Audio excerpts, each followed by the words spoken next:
സിദ്ധു, ദേ ഈ peach colour gown എങ്ങനെയുണ്ട്? അഞ്ജലിയുടെ reception ഇടാൻ ഇത് കറക്റ്റ് ആയിരിക്കില്ലേ? കണ്ണാടിച്ചില്ലുകൾക്ക് പിന്നിലെ തിളക്കമുള്ള വെളിച്ചത്തിൽ മനോഹരമായ ഒരു വസ്ത്രം അവന് നേരെ ഉയർത്തിക്കാണിച്ച് ദേവിക ചോദിച്ചു. അവളുടെ ശബ്ദത്തിൽ വലിയൊരു ആവേശം ഉണ്ടായിരുന്നു.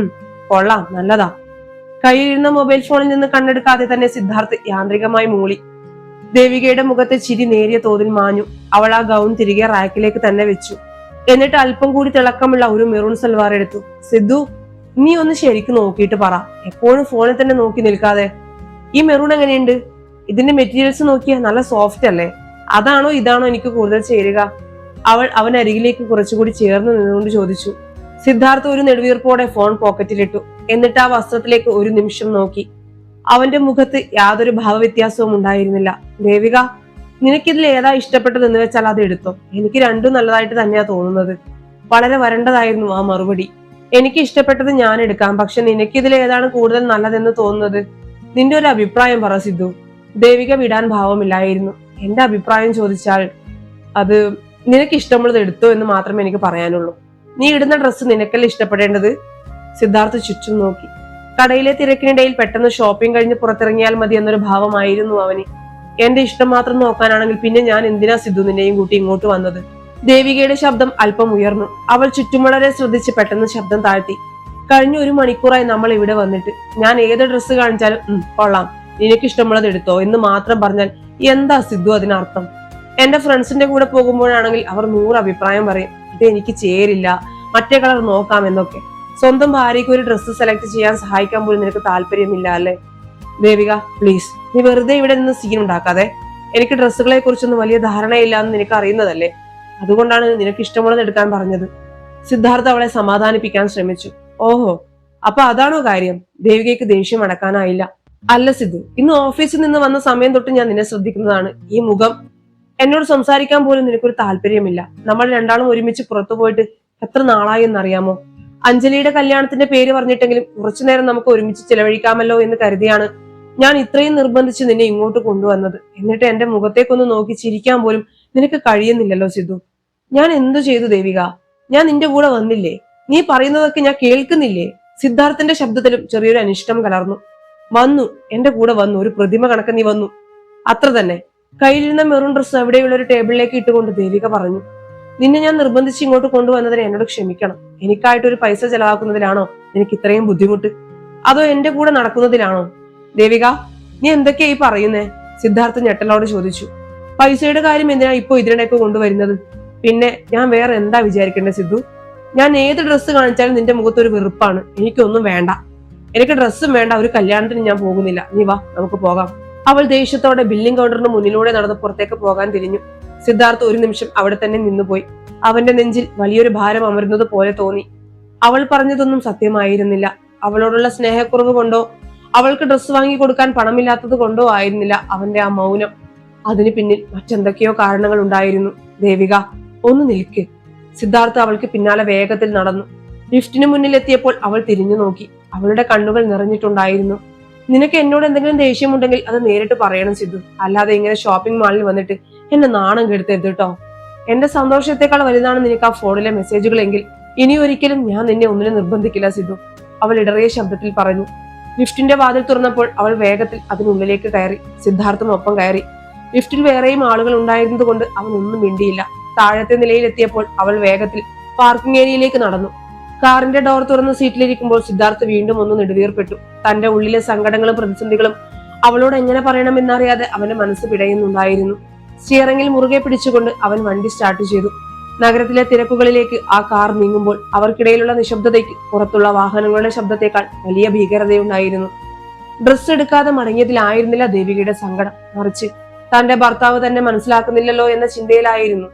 എന്നാൽ സിദ്ധാർത്ഥിന്റെ മനസ്സിൽ താൻ കാരണം അവൾക്കുണ്ടായ ഈ കണ്ണുനീരിനെ എങ്ങനെ തുടച്ചുമാറ്റും എന്നോർത്തുള്ള വേദനയായിരുന്നു. കാറിന്റെ എയർ കണ്ടീഷണറിൽ നിന്നുള്ള തണുത്ത കാറ്റ് അവരെ കൂടുതൽ മരവിപ്പിക്കുന്നത് പോലെ തോന്നി. നഗരത്തിലെ തിരക്കേറിയ റോഡിലൂടെ സിദ്ധാർത്ഥിന്റെ കാർ മുന്നോട്ട് കുതിക്കുമ്പോൾ പുറത്ത് ചെറിയ ചാറ്റൽ മഴ തുടങ്ങിയിരുന്നു. വിൻഡോ ഗ്ലാസിലൂടെ ഊർന്നിറങ്ങുന്ന മഴത്തുള്ളികളിലേക്ക് നോക്കിയിരുന്ന ദേവികയുടെ മനസ്സിലും ഒരു പേമാരി പെയ്യുന്നുണ്ടായിരുന്നു. എപ്പോഴാണ് തങ്ങൾക്കിടയിൽ ഇത്രയും വലിയൊരു മതിൽ രൂപപ്പെട്ടത്? അവൾ ചിന്തിച്ചു. വിവാഹത്തിന്റെ ആദ്യ നാളുകളിൽ ഇതേ നഗരത്തിലൂടെ ഇതേ കാറിൽ എത്രയോ യാത്രകൾ അവർ ചെയ്തിരിക്കുന്നു. അന്നൊക്കെ സംസാരിക്കാൻ വിഷയങ്ങൾക്ക് ഒരു പഞ്ഞവുമില്ലായിരുന്നു. പരസ്പരം കണ്ണുകളിൽ നോക്കി ചെറിയ കാര്യങ്ങളിൽ പോലും ചിരി കണ്ടെത്തിയിരുന്ന ആ രണ്ടുപേർ തന്നെയാണോ ഇപ്പോൾ ഒരക്ഷരം പോലും ഉരിയാടാതെ ഈ കാറിനുള്ളിൽ ശ്വാസം മുട്ടിയിരിക്കുന്നത്? ദേവികയുടെ ചിന്തകൾ പിന്നിലേക്ക് സഞ്ചരിച്ചു. സിദ്ധാർത്ഥ് എപ്പോഴും ഒരു ശാന്തപ്രകൃതക്കാരനായിരുന്നു. എന്നാൽ അവളെ സംബന്ധിക്കുന്ന കാര്യങ്ങളിൽ അവൻ എപ്പോഴും ഒരു പ്രത്യേക കരുതൽ കാണിച്ചിരുന്നു. അവളുടെ ഒരു ചെറിയ പുഞ്ചിരിക്ക് വേണ്ടി എന്തും ചെയ്യാൻ തയ്യാറായിരുന്ന അവൻ ഇന്ന് അവളുടെ കണ്ണുനീർ കണ്ടിട്ടും ഒരു പ്രതികരണവുമില്ലാതെ ഡ്രൈവ് ചെയ്യുകയാണ്. ആ യാന്ത്രികതയാണ് അവളെ കൂടുതൽ നോവിച്ചത്. എന്റെ സുഹൃത്തുക്കളുടെ കൂടെ പോകുമ്പോൾ അവർ 100 അഭിപ്രായം പറയുമെന്ന് അവൾ പറഞ്ഞത് വെറുതെയല്ല. താൻ ധരിക്കുന്ന വസ്ത്രം, താൻ ഉപയോഗിക്കുന്ന സാധനങ്ങൾ, തന്റെ സന്തോഷങ്ങൾ, ഇതിലെല്ലാം പങ്കാളിയുടെ ഒരു അഭിപ്രായം ഏതൊരു സ്ത്രീയും ആഗ്രഹിക്കുന്നുണ്ട്. അത് സ്നേഹത്തിന്റെ, താൻ പരിഗണിക്കപ്പെടുന്നു എന്നതിന്റെ ഒരു അടയാളമാണ്. ആ അടയാളമാണ് ഇന്ന് വർണ്ണ സിൽസിലെ തിളക്കമുള്ള ലൈറ്റുകൾക്ക് താഴെ വെച്ച് പൂർണ്ണമായും മായ്ച്ചു കളയപ്പെട്ടത്. സ്റ്റീറിംഗിൽ ഇറുകെ പിടിച്ചിരുന്ന സിദ്ധാർത്ഥിന്റെ കൈകളിൽ ഞരമ്പുകൾ വലിഞ്ഞു മുറുകി. റോഡിലേക്കായിരുന്നു അവന്റെ നോട്ടമെങ്കിലും അവന്റെ മനസ്സ് ഒരു ചുഴലിക്കാറ്റിൽപ്പെട്ടതുപോലെ വട്ടം കറങ്ങുകയായിരുന്നു. ദേവിയുടെ ഓരോ വാക്കുകളും അവന്റെ നെഞ്ചിൽ പൂരമ്പുകൾ പോലെയാണ് തറച്ചത്. എനിക്കായിട്ട് ഒരു പൈസ ചെലവാക്കുന്നതിലാണോ നിനക്ക് ഇത്രയും ബുദ്ധിമുട്ട്? അവളുടെ ആ ചോദ്യം അവന്റെ കാതുകളിൽ വീണ്ടും വീണ്ടും മുഴങ്ങിക്കൊണ്ടിരുന്നു. അവൾക്കറിയില്ലല്ലോ ഇന്നത്തെ ആ ഷോപ്പിങ്ങിന് വേണ്ടി, അവളുടെ ആഗ്രഹങ്ങൾ സാധിച്ചു കൊടുക്കാൻ വേണ്ടി അവൻ എന്തുമാത്രം കഷ്ടപ്പെട്ടുവെന്ന്. ഓഫീസിൽ ഇന്ന് നടന്ന സംഭവങ്ങൾ അവനെ വല്ലാതെ തളർത്തിയിരുന്നു. കഴിഞ്ഞ കുറച്ചു മാസങ്ങളായി അവൻ ജോലി ചെയ്യുന്ന കമ്പനി വലിയ സാമ്പത്തിക പ്രതിസന്ധിയിലാണ്. പലരുടെയും ജോലി പോയി. ഇന്ന് രാവിലെ HR മാനേജർ അവനെ ക്യാബിനിലേക്ക് വിളിപ്പിച്ചത് ഒരു പ്രൊമോഷന്റെ കാര്യം പറയാനായിരിക്കുമെന്ന് അവൻ വെറുതെ ആശിച്ചുപോയി. എന്നാൽ അവിടെ അവനെ കാത്തിരുന്നത് തീർത്തും നിരാശാജനകമായ വാർത്തകളായിരുന്നു. ഈ വർഷത്തെ ഇൻക്രിമെന്റ് കട്ട് ചെയ്തു എന്ന് മാത്രമല്ല, സാലറിയുടെ ഒരു ഭാഗം കമ്പനിയുടെ പ്രതിസന്ധി തീരുന്നത് വരെ പിടിച്ചുവെക്കുകയാണെന്നും എപ്പോൾ അത് തിരികെ നൽകാൻ കഴിയുമെന്ന് ഇപ്പോൾ പറയാനാകില്ലെന്നുമാണ് അവർ അറിയിച്ചത്. ആ നിമിഷം അവന്റെ തലച്ചോറിലൂടെ പാഞ്ഞുപോയത് വരാനിരിക്കുന്ന ഭീമമായ ചിലവുകളായിരുന്നു. ഹൗസിംഗ് ലോൺ, EMI, കാറിന്റെ ലോൺ, മാസത്തെ വീട്ടു ചെലവുകൾ, ഇതിനെല്ലാം പുറമെയാണ് ദേവികയ്ക്ക് അവളുടെ കൂട്ടുകാരിയുടെ കല്യാണത്തിൽ പോകാനുള്ള ഷോപ്പിംഗ്. പക്ഷെ അവൾ അത്രയധികം ആഗ്രഹിച്ച ആ ഷോപ്പിംഗ് മുടക്കാൻ അവന് തോന്നിയില്ല. അവളുടെ സന്തോഷം മാത്രമായിരുന്നു അവന്റെ ലക്ഷ്യം. അതുകൊണ്ടാണ് തന്റെ ഏറ്റവും അടുത്ത സുഹൃത്തായ സച്ചിനെ വിളിച്ച് കുറച്ച് പണം കടം ചോദിച്ചത്. സച്ചിൻ പണം അക്കൗണ്ടിലേക്ക് ട്രാൻസ്ഫർ ചെയ്തപ്പോൾ ആ നിമിഷം അവനുണ്ടായ ആശ്വാസം ചെറുതായിരുന്നില്ല. എന്നാൽ ആ കടം വാങ്ങിയ പണവുമായി ഭാര്യയെയും കൂട്ടി ഷോപ്പിംഗ് മാളിൽ എത്തിയപ്പോൾ അവന്റെ ഉള്ളിലെ ആത്മാഭിമാനം അവനെ വല്ലാതെ കുത്തിനോവിച്ചു. താനൊരു പരാജയപ്പെട്ട ഭർത്താവാണോ എന്ന ചിന്ത അവനെ വേട്ടയാടി. ആ ചിന്തകളുടെ ഭാരമാണ് ആ വർണ്ണവസ്ത്രങ്ങൾക്ക് മുൻപിൽ അവനെ മൂകനാക്കിയത്. അവളുടെ ചോദ്യങ്ങൾക്ക് കൃത്യമായ മറുപടി നൽകാൻ കഴിയാത്ത വിധം അവൻ തന്റെ ഉള്ളിലെ സങ്കടങ്ങളോട് പടപൊരുതുകയായിരുന്നു. ആ നിമിഷങ്ങളിൽ അവളുടെ മുഖത്തേക്ക് നോക്കാൻ പോലും അവൻ ഭയന്നു. കാരണം അവൻ കരഞ്ഞു പോകുമെന്ന് അവന് ഉറപ്പായിരുന്നു. കാർ അവരുടെ അപ്പാർട്ട്മെന്റിന്റെ ബേസ്മെന്റിലേക്ക് പ്രവേശിച്ചു. ടയറുകൾ തറയിൽ ഉരയുന്ന വലിയ ശബ്ദം കേട്ടപ്പോൾ മാത്രമാണ് ഇരുവരും ചിന്തകളിൽ നിന്ന് ഉണർന്നത്. കാർ പാർക്ക് ചെയ്ത ശേഷം സിദ്ധാർത്ഥ് എഞ്ചിൻ ഓഫ് ചെയ്തു. എന്നിട്ടും അവർ രണ്ടുപേരും പുറത്തിറങ്ങാൻ തിടുക്കം കാണിച്ചില്ല. കാറിനുള്ളിലെ ആ ഇരുട്ടിൽ അവർക്കിടയിലെ ദൂരം അളക്കാനാവാത്ത വിധം വലുതായിരുന്നു. ദേവിക ഡോർ തുറന്ന് പുറത്തേക്ക് ഇറങ്ങി. അവൾ അവനെ കാത്തു നിൽക്കാതെ ലിഫ്റ്റിന് നേരെ നടന്നു. അവളുടെ നടത്തത്തിലെ വേഗതയിൽ നിന്ന് അവൾ എത്രത്തോളം അസ്വസ്ഥയാണെന്ന് സിദ്ധാർത്ഥിന് മനസ്സിലാക്കാൻ കഴിയുമായിരുന്നു. അവൻ കാർ ലോക്ക് ചെയ്ത ശേഷം അവൾക്ക് പിന്നാലെ നടന്നു. ലിഫ്റ്റിൽ വെച്ചും അവർ പരസ്പരം നോക്കിയില്ല. 4ാം നിലയിലെ അവരുടെ ഫ്ളാറ്റിന്റെ വാതിൽ തുറന്നപ്പോൾ ഉള്ളിലെ ഇരുട്ട് അവരെ സ്വാഗതം ചെയ്തു. സിദ്ധാർത്ഥ് ലൈറ്റുകൾ ഇട്ടു. ആ വീടിന്റെ സ്വീകരണ മുറി എപ്പോഴും അവരുടെ സന്തോഷങ്ങളുടെയും കൊച്ചു കൊച്ചു തർക്കങ്ങളുടെയും വേദിയായിരുന്നു. എന്നാൽ ഇന്ന് ആ മുറി തികച്ചും അപരിചിതമായ ഒരു സ്ഥലം പോലെ അവർക്ക് അനുഭവപ്പെട്ടു. ചുറ്റുമുള്ള ചുവരുകൾ പോലും അവരെ നോക്കി പരിഹസിക്കുന്നത് പോലെ തോന്നി. ദേവിക തന്റെ ഹാൻഡ് ബാഗ് സോഫയിലേക്ക് വെച്ചിട്ട് നേരെ കിടപ്പുമുറിയിലേക്ക് നടന്നു. വാതിലടിയുന്ന ശബ്ദം വലിയൊരു മുഴക്കത്തോടെ സിദ്ധാർത്ഥിന്റെ കാതുകളിൽ വീണു. അവൻ കുറച്ചുനേരം ആ അടഞ്ഞ വാതിലേക്ക് തന്നെ നോക്കി നിന്നു. താൻ നടന്ന കാര്യങ്ങൾ മുഴുവൻ അവളോട് തുറന്നു പറഞ്ഞിരുന്നെങ്കിൽ ഈ പ്രശ്നങ്ങൾ ഉണ്ടാകില്ലായിരുന്നു എന്ന് അവന് തോന്നി. എന്നാൽ തന്റെ സാമ്പത്തിക ബുദ്ധിമുട്ടുകൾ പറഞ്ഞ് അവളെ സങ്കടപ്പെടുത്താൻ അവൻ ആഗ്രഹിച്ചില്ല. തന്റെ പ്രയാസങ്ങളെല്ലാം സ്വയം സഹിക്കാമെന്നും അവളുടെ മുന്നിൽ എപ്പോഴും ഒരു കരുത്തനായ ഭർത്താവായി നിൽക്കണമെന്നുമുള്ള അവന്റെ പിടിവാശിയാണ് ഈ പ്രശ്നങ്ങളെല്ലാം വഷളാക്കിയത്. പുരുഷന്മാരുടെ ലോകം അങ്ങനെയാണ്. അവർ തങ്ങളുടെ സങ്കടങ്ങൾ പുറത്തു കാണിക്കാൻ മടിക്കുന്നു. അത് സ്നേഹിക്കുന്നവരെ സംരക്ഷിക്കാനാണെന്ന് അവർ വിശ്വസിക്കുന്നു. എന്നാൽ ആ മൗനം സ്നേഹിക്കുന്നവരെ കൂടുതൽ മുറിപ്പെടുത്തുന്നുണ്ടെന്ന് അവർ പലപ്പോഴും തിരിച്ചറിയുന്നില്ല. സിദ്ധാർത്ഥ് പതുക്കെ നടന്ന് സോഫയിലിരുന്നു. ഇരു കൈകൾ കൊണ്ടും അവൻ തല താങ്ങി. അവന്റെ കണ്ണുകൾ നിറഞ്ഞു വരുന്നുണ്ടായിരുന്നു. പുരുഷന്മാരുടെ കണ്ണീരിന് സമൂഹത്തിൽ വലിയ വിലയൊന്നുമില്ല. അവർ കരയാൻ പാടില്ല എന്നാണ് പൊതുവെയുള്ള ചിന്ത. എന്നാൽ അവനും ഒരു മനുഷ്യനല്ലേ? പ്രതീക്ഷകൾ തകരുമ്പോൾ, താൻ ജീവന് തുല്യം സ്നേഹിക്കുന്ന ഭാര്യ തന്നെ പൂർണ്ണമായും തെറ്റിദ്ധരിക്കുമ്പോൾ ഏത് പുരുഷന്റെയും ഹൃദയം പതറിപ്പോകും. ദേവിക പറഞ്ഞ വാക്കുകൾ ഒന്നൊന്നായി വീണ്ടും അവന്റെ ഓർമ്മകളിലേക്ക് വന്നു. എനിക്കൊന്നും വേണ്ട, ഒരു കല്യാണത്തിനും ഞാൻ പോകുന്നില്ല. അവൾ അങ്ങനെ പറഞ്ഞിട്ടുണ്ടെങ്കിൽ അത് അവളുടെ ഹൃദയത്തിന്റെ ആഴത്തിൽ തട്ടിയിട്ട് തന്നെയാണ്. അവളെ എങ്ങനെ സമാധാനിപ്പിക്കും? സച്ചിനിൽ നിന്ന് പണം കടം വാങ്ങിയ കാര്യം അവളോട് പറയണമോ? ജോലി സ്ഥലത്തെ പ്രതിസന്ധികൾ അവൾക്ക് താങ്ങാൻ കഴിയുമോ? 1000 ചോദ്യങ്ങൾ അവന്റെ തലച്ചോറിനെ മതിച്ചുകൊണ്ടിരുന്നു. ഒടുവിൽ അവൻ മെല്ലെ എഴുന്നേറ്റു. കിടപ്പുമുറിയുടെ വാതിലിനടുത്തേക്ക് നടന്നു. വാതിൽക്കൽ നിന്നെങ്കിലും സംസാരിച്ചില്ലെങ്കിൽ ഈ രാത്രി ഒരു പക്ഷെ തങ്ങളുടെ ജീവിതത്തിലെ ഏറ്റവും വലിയ ദുരന്തമായി മാറുമെന്ന് അവന് തോന്നി. അവൻ പതുക്കെ വാതിലിൽ മുട്ടി. ദേവിക. അവന്റെ ശബ്ദം നേർത്തതായിരുന്നു. ഉള്ളിൽ നിന്ന് മറുപടിയൊന്നും ഉണ്ടായില്ല. ദേവിക, എനിക്ക് നിന്നോട് കുറച്ച് സംസാരിക്കാനുണ്ട്, പ്ലീസ്. നീ വാതിലൊന്ന് തുറക്കാമോ? അവൻ വീണ്ടും ചോദിച്ചു. കുറച്ചു നിമിഷങ്ങൾക്ക് ശേഷം ലോക്ക് തിരിയുന്ന ശബ്ദം കേട്ടു. വാതിൽ പാതി തുറന്ന ദേവിക നിന്നു. അവളുടെ കണ്ണുകൾ കരഞ്ഞു കലങ്ങിയിരുന്നു. മുഖത്ത് ആ പഴയ ദേഷ്യത്തിന് പകരം വലിയൊരു ശൂന്യതയാണ് അവന് കാണാൻ കഴിഞ്ഞത്. എന്താ? അവൾ ചോദിച്ചു. ആ ഒരൊറ്റ വാക്കിൽ തന്നെ അവളുടെ സകല നിരാശകളും അടങ്ങിയിരുന്നു. എനിക്ക് നിന്നോട് ചില കാര്യങ്ങൾ പറയാനുണ്ട്. ഞാൻ അവിടെ വെച്ച് അങ്ങനെ പെരുമാറാൻ കാരണമുണ്ട് ദേവിക. ദയവായി നീ എന്നെ ഒന്ന് കേൾക്കാൻ തയ്യാറാകണം, സിദ്ധാർത്ഥ് കെഞ്ചി. ദേവിക അവനെ സൂക്ഷിച്ചു നോക്കി. അവളുടെ ഉള്ളിലെ പിണക്കം പൂർണ്ണമായും മാറിയിരുന്നില്ല. എന്നാൽ അവന്റെ കണ്ണുകളിലെ വല്ലാത്തൊരു ദയനീയത അവളെ അല്പം തണുപ്പിച്ചു. അവൾ വാതിൽ പൂർണ്ണമായും തുറന്നിട്ട് തിരികെ നടന്ന് കട്ടിലിന്റെ അരികിലായിരുന്നു. സിദ്ധാർത്ഥ് പതുക്കെ മുറിക്കുള്ളിലേക്ക് കടന്നു. പുറത്ത് മഴയുടെ ശക്തി കൂടി വരുന്നുണ്ടായിരുന്നു. ആ മഴയുടെ ശബ്ദത്തെ കീറി മുറിച്ചുകൊണ്ട് സിദ്ധാർത്ഥ് തന്റെ ഉള്ളിലെ വലിയ ഭാരങ്ങൾ അവൾക്ക് മുൻപിൽ ഇറക്കി വെക്കാൻ തുടങ്ങിയിരുന്നു. വരാനിരിക്കുന്ന തുറന്നു പറച്ചിലുകൾ അവരുടെ ജീവിതത്തെ എങ്ങനെ മാറ്റുമെന്നറിയാതെ ആ രാത്രി അവരെ ഉറ്റുനോക്കി. പുറത്ത് മഴയുടെ ശക്തി കൂടി വരികയായിരുന്നു. ജനൽ ചില്ലുകളിൽ തട്ടിത്തെറിക്കുന്ന മഴത്തുള്ളികൾക്ക് അവരുടെ ഹൃദയമിടിപ്പിന്റെ താളമുണ്ടായിരുന്നു. മുറിക്കുള്ളിലെ മങ്ങിയ വെളിച്ചത്തിൽ കട്ടിലിന്റെ ഒരറ്റത്ത് തലതാഴ്ത്തിയിരിക്കുന്ന ദേവികയെ സിദ്ധാർത്ഥ ഒരു നിമിഷം നോക്കി നിന്നു. അവളുടെ മുടിയിഴകൾ മുഖത്തേക്ക് വീണു കിടപ്പുണ്ടായിരുന്നു. എന്തു പറയണം, എവിടെ തുടങ്ങണം എന്നറിയാതെ അവൻ പതറി. പുരുഷന്റെ അഹങ്കാരങ്ങൾക്കും ദുരഭിമാനങ്ങൾക്കും മേൽ സ്നേഹത്തിന്റെ ഒരു മഹാസമുദ്രം ഇരമ്പിയാർക്കുന്നത് അവൻ അറിഞ്ഞു. ദേവിക, അവൻ പതുക്കെ വിളിച്ചു. ആ വിളിയിൽ ഒരു വിലാപത്തിന്റെ നേർത്ത ശബ്ദമുണ്ടായിരുന്നു. അവൾ സാവധാനം തലയുയർത്തി അവനെ നോക്കി. ആ കണ്ണുകളിലെ ചുവപ്പ് അവനെ കൂടുതൽ വേദനിപ്പിച്ചു. അവൻ അവൾക്കരികിലായി, എന്നാൽ അല്പം അകലം പാലിച്ച് കട്ടിലിരുന്നു.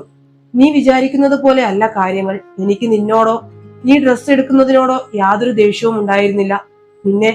പിന്നെ എങ്ങനെയാണ് ആ ഷോറൂമിൽ വെച്ച് ഞാൻ അങ്ങനെ പെരുമാറിയതെന്ന് നീ ചിന്തിക്കുന്നുണ്ടാകും. അവനൊന്ന് നിർത്തി ദീർഘമായി ശ്വാസമെടുത്ത് പുറത്തേക്ക് വിട്ടു.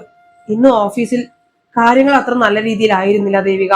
അവന്റെ ശബ്ദം നേർത്തു തുടങ്ങി. കഴിഞ്ഞ കുറച്ചു നാളുകളായി കമ്പനി വലിയ സാമ്പത്തിക പ്രതിസന്ധിയിലൂടെയാണ് കടന്നു പോകുന്നതെന്ന് ഞാൻ നിന്നോട് പറഞ്ഞിരുന്നല്ലോ. ഇന്ന് രാവിലെ HR എന്നെ വിളിച്ചു. ഈ വർഷത്തെ ഇൻക്രിമെന്റ് ഉണ്ടാകില്ലെന്ന് മാത്രമല്ല, കമ്പനിയുടെ നഷ്ടം നികത്താൻ ഞങ്ങളുടെയൊക്കെ സാലറിയിൽ നിന്ന് ഒരു ഭാഗം ഇനിയൊരു അറിയിപ്പ് ഉണ്ടാകുന്നതുവരെ പിടിച്ചു വെക്കാനാണ് മാനേജ്മെന്റിന്റെ തീരുമാനം. ദേവികയുടെ കണ്ണുകളിൽ പെട്ടെന്നൊരു ഞെട്ടലുണ്ടായി. അവൾ എന്തോ പറയാനാണെങ്കിലും സിദ്ധാർത്ഥ തുടർന്നു. നമ്മുടെ മുന്നിലുള്ള ചിലവുകൾ നിനക്കറിയാമല്ലോ ദേവിക. ഹൗസിംഗ് ലോൺ, വണ്ടിയുടെ EMI, വീട്ടു ചിലവുകൾ, ഇതിനെല്ലാം പുറമെ എന്തൊക്കെ ആവശ്യങ്ങളാണ് വരാനിരിക്കുന്നത്.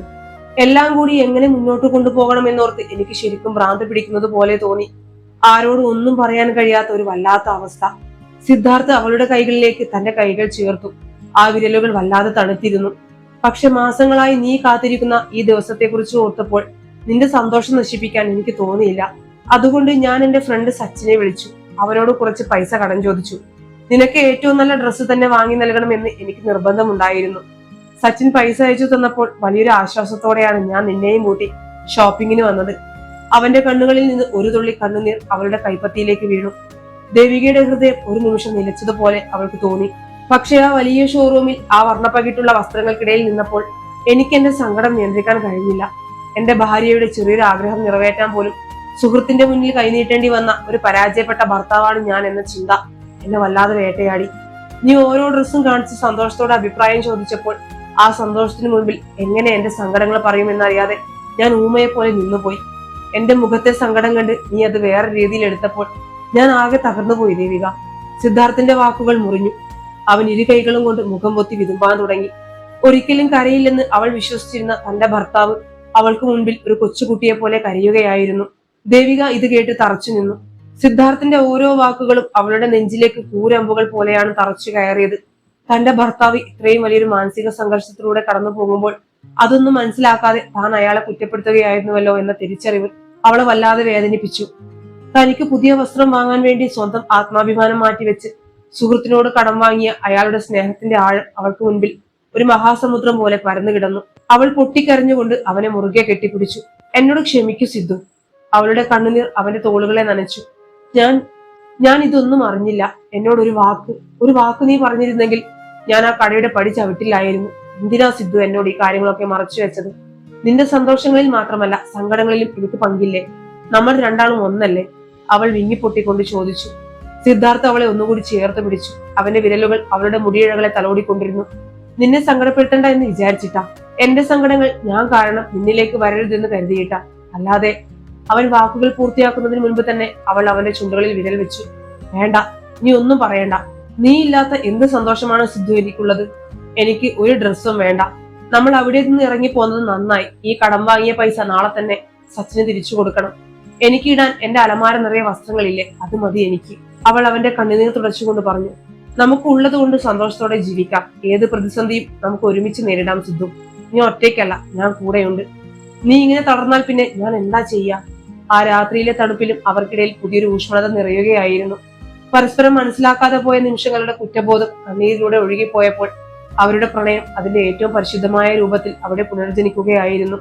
താൻ ഒറ്റയ്ക്കല്ലെന്നും തന്നെ പൂർണ്ണമായും മനസ്സിലാക്കുന്ന ഒരാൾ കൂടെയുണ്ടെന്നുമുള്ള തിരിച്ചറിവ് സിദ്ധാർത്ഥിന് വലിയൊരു ആശ്വാസമായി. ആ ഭാരങ്ങൾ ഇറക്കി വെച്ചപ്പോൾ രണ്ടുപേരുടെയും മനസ്സുകൾക്ക് ഒരു തൂവലിന്റെ ഭാരം പോലും ഇല്ലാതായിരുന്നു. പുറത്ത് മഴ തോർന്നിരുന്നു. മേഘങ്ങൾക്കിടയിലൂടെ ഒരു ചെറിയ നിലാവ് ആ മുറിയിലേക്ക് എത്തി നോക്കി. അവരുടെ ജീവിതത്തിലെ പുതിയൊരു പുലരിയുടെ തുടക്കമായിരുന്നു അത്. വലിയ പ്രതിസന്ധികളെയും പുഞ്ചിരിയോടെ നേരിടാനുള്ള കരുത്ത് പരസ്പരമുള്ള സ്നേഹത്തിലുണ്ടെന്ന് അവർ തിരിച്ചറിയുകയായിരുന്നു.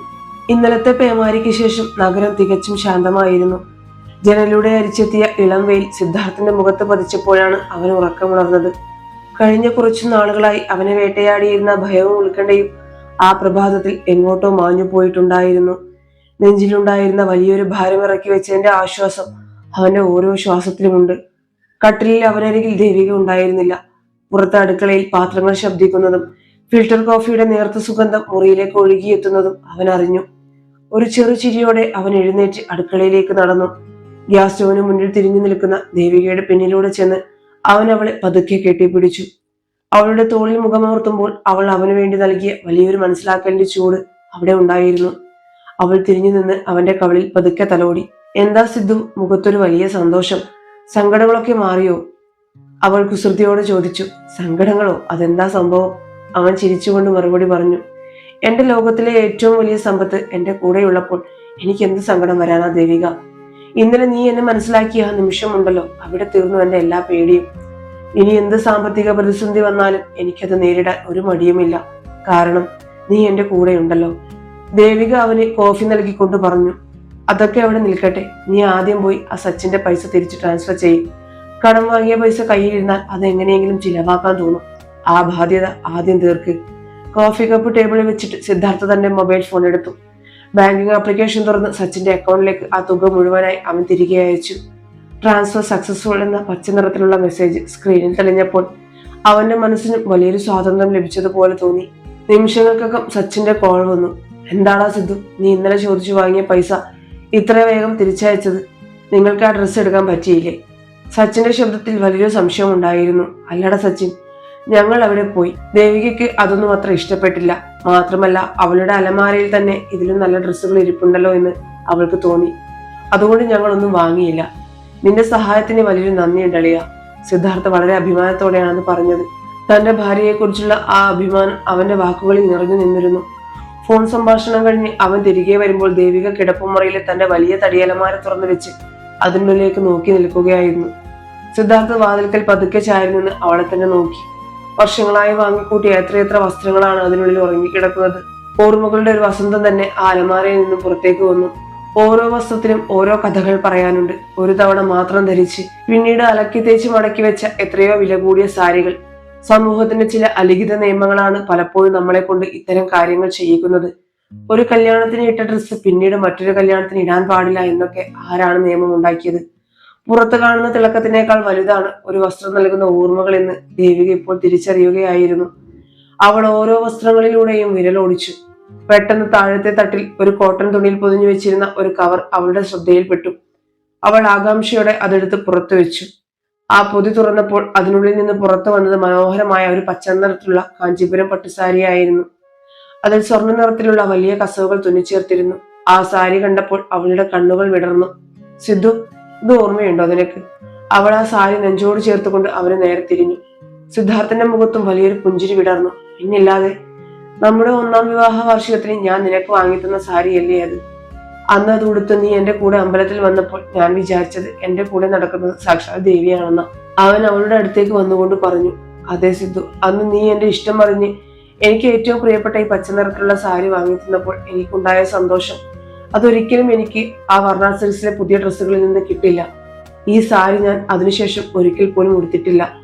അഞ്ജലിയുടെ കല്യാണത്തിന് ഞാൻ ഇതാണ് ഉടുക്കാൻ പോകുന്നത്. ഇതിലും ഭംഗിയുള്ള വേറൊരു വസ്ത്രം എനിക്ക് എന്റെ കൂട്ടുകാരിയുടെ മുന്നിൽ ഇട്ട് പോയിട്ട് കാണിക്കാനില്ല. ദേവികയുടെ ശബ്ദത്തിൽ ഒരു ചെറിയ വിതുമ്പൽ ഉണ്ടായിരുന്നു. പഴയ ഓർമ്മകളുടെ മനോഹാരിത അവളെ വല്ലാതെ സ്പർശിച്ചിരുന്നു. സിദ്ധാർത്ഥ് അവളുടെ നെറ്റിയിൽ മൃദുവായി ചുംബിച്ചു. പഴയൊരു സാരിയിലൂടെ തങ്ങളുടെ പ്രണയത്തെ വീണ്ടും കണ്ടെത്താൻ കഴിയുമെന്ന് അവൻ ഒരിക്കലും കരുതിയിരുന്നില്ല. ഒരു പുതിയ വസ്ത്രം വാങ്ങാതിരുന്നത് കൊണ്ട് അവർക്കൊന്നും നഷ്ടപ്പെട്ടില്ല. മറിച്ച് പരസ്പരമുള്ള സ്നേഹവും വിശ്വാസവും ഇരട്ടിക്കുകയാണ് ചെയ്തത്. പണത്തിന്റെയോ പുതിയ സാധനങ്ങളുടെയോ തിളക്കത്തിലല്ല, മറിച്ച് പങ്കാളിയുടെ ഹൃദയം മനസ്സിലാക്കുന്നതിലൂടെയാണ് ജീവിതത്തിന്റെ യഥാർത്ഥ സന്തോഷം ഇരിക്കുന്നത് എന്ന് ആ നിമിഷം അവർ പൂർണ്ണമായും തിരിച്ചറിയുകയായിരുന്നു. പുറത്ത് സാമ്പത്തിക ബുദ്ധിമുട്ടുകളുടെയും ശമ്പളം വെട്ടിക്കുറച്ചതിന്റെയും വലിയൊരു ലോകം അവരെ കാത്തിരിപ്പുണ്ടായിരുന്നു. എന്നാൽ ആ വലിയ തിരമാലകളെ നേരിടാൻ ഇപ്പോൾ അവർ ഒരുമിച്ചായിരിക്കുന്നു, സ്നേഹത്തിന്റെ ഒരു വലിയ കപ്പലിൽ. പരസ്പരം കൈകൾ കോർത്തു പിടിച്ച് അവർ ജീവിതത്തിന്റെ പുതിയൊരു യാത്രയ്ക്ക് തുടക്കം കുറിക്കുകയായിരുന്നു. അലമാരയിലെ ആ പഴയ പച്ച നിറമുള്ള സാരി അവരുടെ പുതിയ ജീവിതത്തിന്റെ ഒരു പച്ചക്കൊടിയായി അവിടെ തിളങ്ങി നിന്നു. അഞ്ജലിയുടെ വിവാഹ ദിവസം വന്നെത്തി. കഴിഞ്ഞ ഒരാഴ്ചയായി പെയ്തു തിമിർത്ത മഴ മാറി നഗരത്തിൽ തെളിഞ്ഞ കാലാവസ്ഥയായിരുന്നു അന്ന്. ആകാശം ഒരു വലിയ നീലക്കടൽ പോലെ ശാന്തമായി കിടന്നു. പ്രകൃതിയുടെ ഈ മാറ്റം സിദ്ധാർത്ഥിന്റെയും ദേവികയുടെയും മനസ്സുകളിലും പ്രകടമായിരുന്നു. അവരുടെ ഉള്ളിലെ കാർമേഘങ്ങൾ പെയ്തൊഴിഞ്ഞിട്ട് ഇപ്പോൾ ദിവസങ്ങളായിരിക്കുന്നു. വീട്ടിലെ പ്രഭാതങ്ങൾക്ക് ഇപ്പോൾ പഴയതിനേക്കാൾ വലിയൊരു ഊർജമുണ്ട്. സാമ്പത്തിക ബുദ്ധിമുട്ടുകൾ എന്ന യാഥാർത്ഥ്യം അവരുടെ മുന്നിൽ പല്ലിളിച്ചു നിൽക്കുന്നുണ്ടെങ്കിലും അതൊന്നും തങ്ങളുടെ സ്വകാര്യ സന്തോഷങ്ങളെ ബാധിക്കാൻ അവർ അനുവദിച്ചിരുന്നില്ല. കണ്ണാടിക്ക് മുന്നിൽ നിന്ന് ഒരുങ്ങുകയായിരുന്ന ദേവികയെ വാതിൽക്കൽ പതുങ്ങി നിന്ന് സിദ്ധാർത്ഥ നോക്കിക്കൊണ്ടിരുന്നു. ആ പച്ച നിറത്തിലുള്ള കാഞ്ചീപുരം പട്ടുസാരിയിൽ അവൾക്കൊരു പ്രത്യേക ഐശ്വര്യമുണ്ടായിരുന്നു. സ്വർണ്ണ നിറത്തിലുള്ള വലിയ കസവുകൾ വെളിച്ചത്തിൽ തിളങ്ങി. മുടിയിൽ ചൂടിയ മുല്ലപ്പൂവിന്റെ സുഗന്ധം ആ മുറിയിലാകെ നിറഞ്ഞു നിന്നു. കഴുത്തിൽ നേർത്തൊരു സ്വർണമാലയും നെറ്റിയിൽ ചെറിയൊരു ചുവന്ന പൊട്ടും മാത്രമായിരുന്നു അവളുടെ ആഭരണങ്ങൾ. എന്നിട്ടും ലോകത്തിലെ ഏറ്റവും സുന്ദരിയായ സ്ത്രീ അവളാണെന്ന് സിദ്ധാർത്ഥിന് തോന്നി.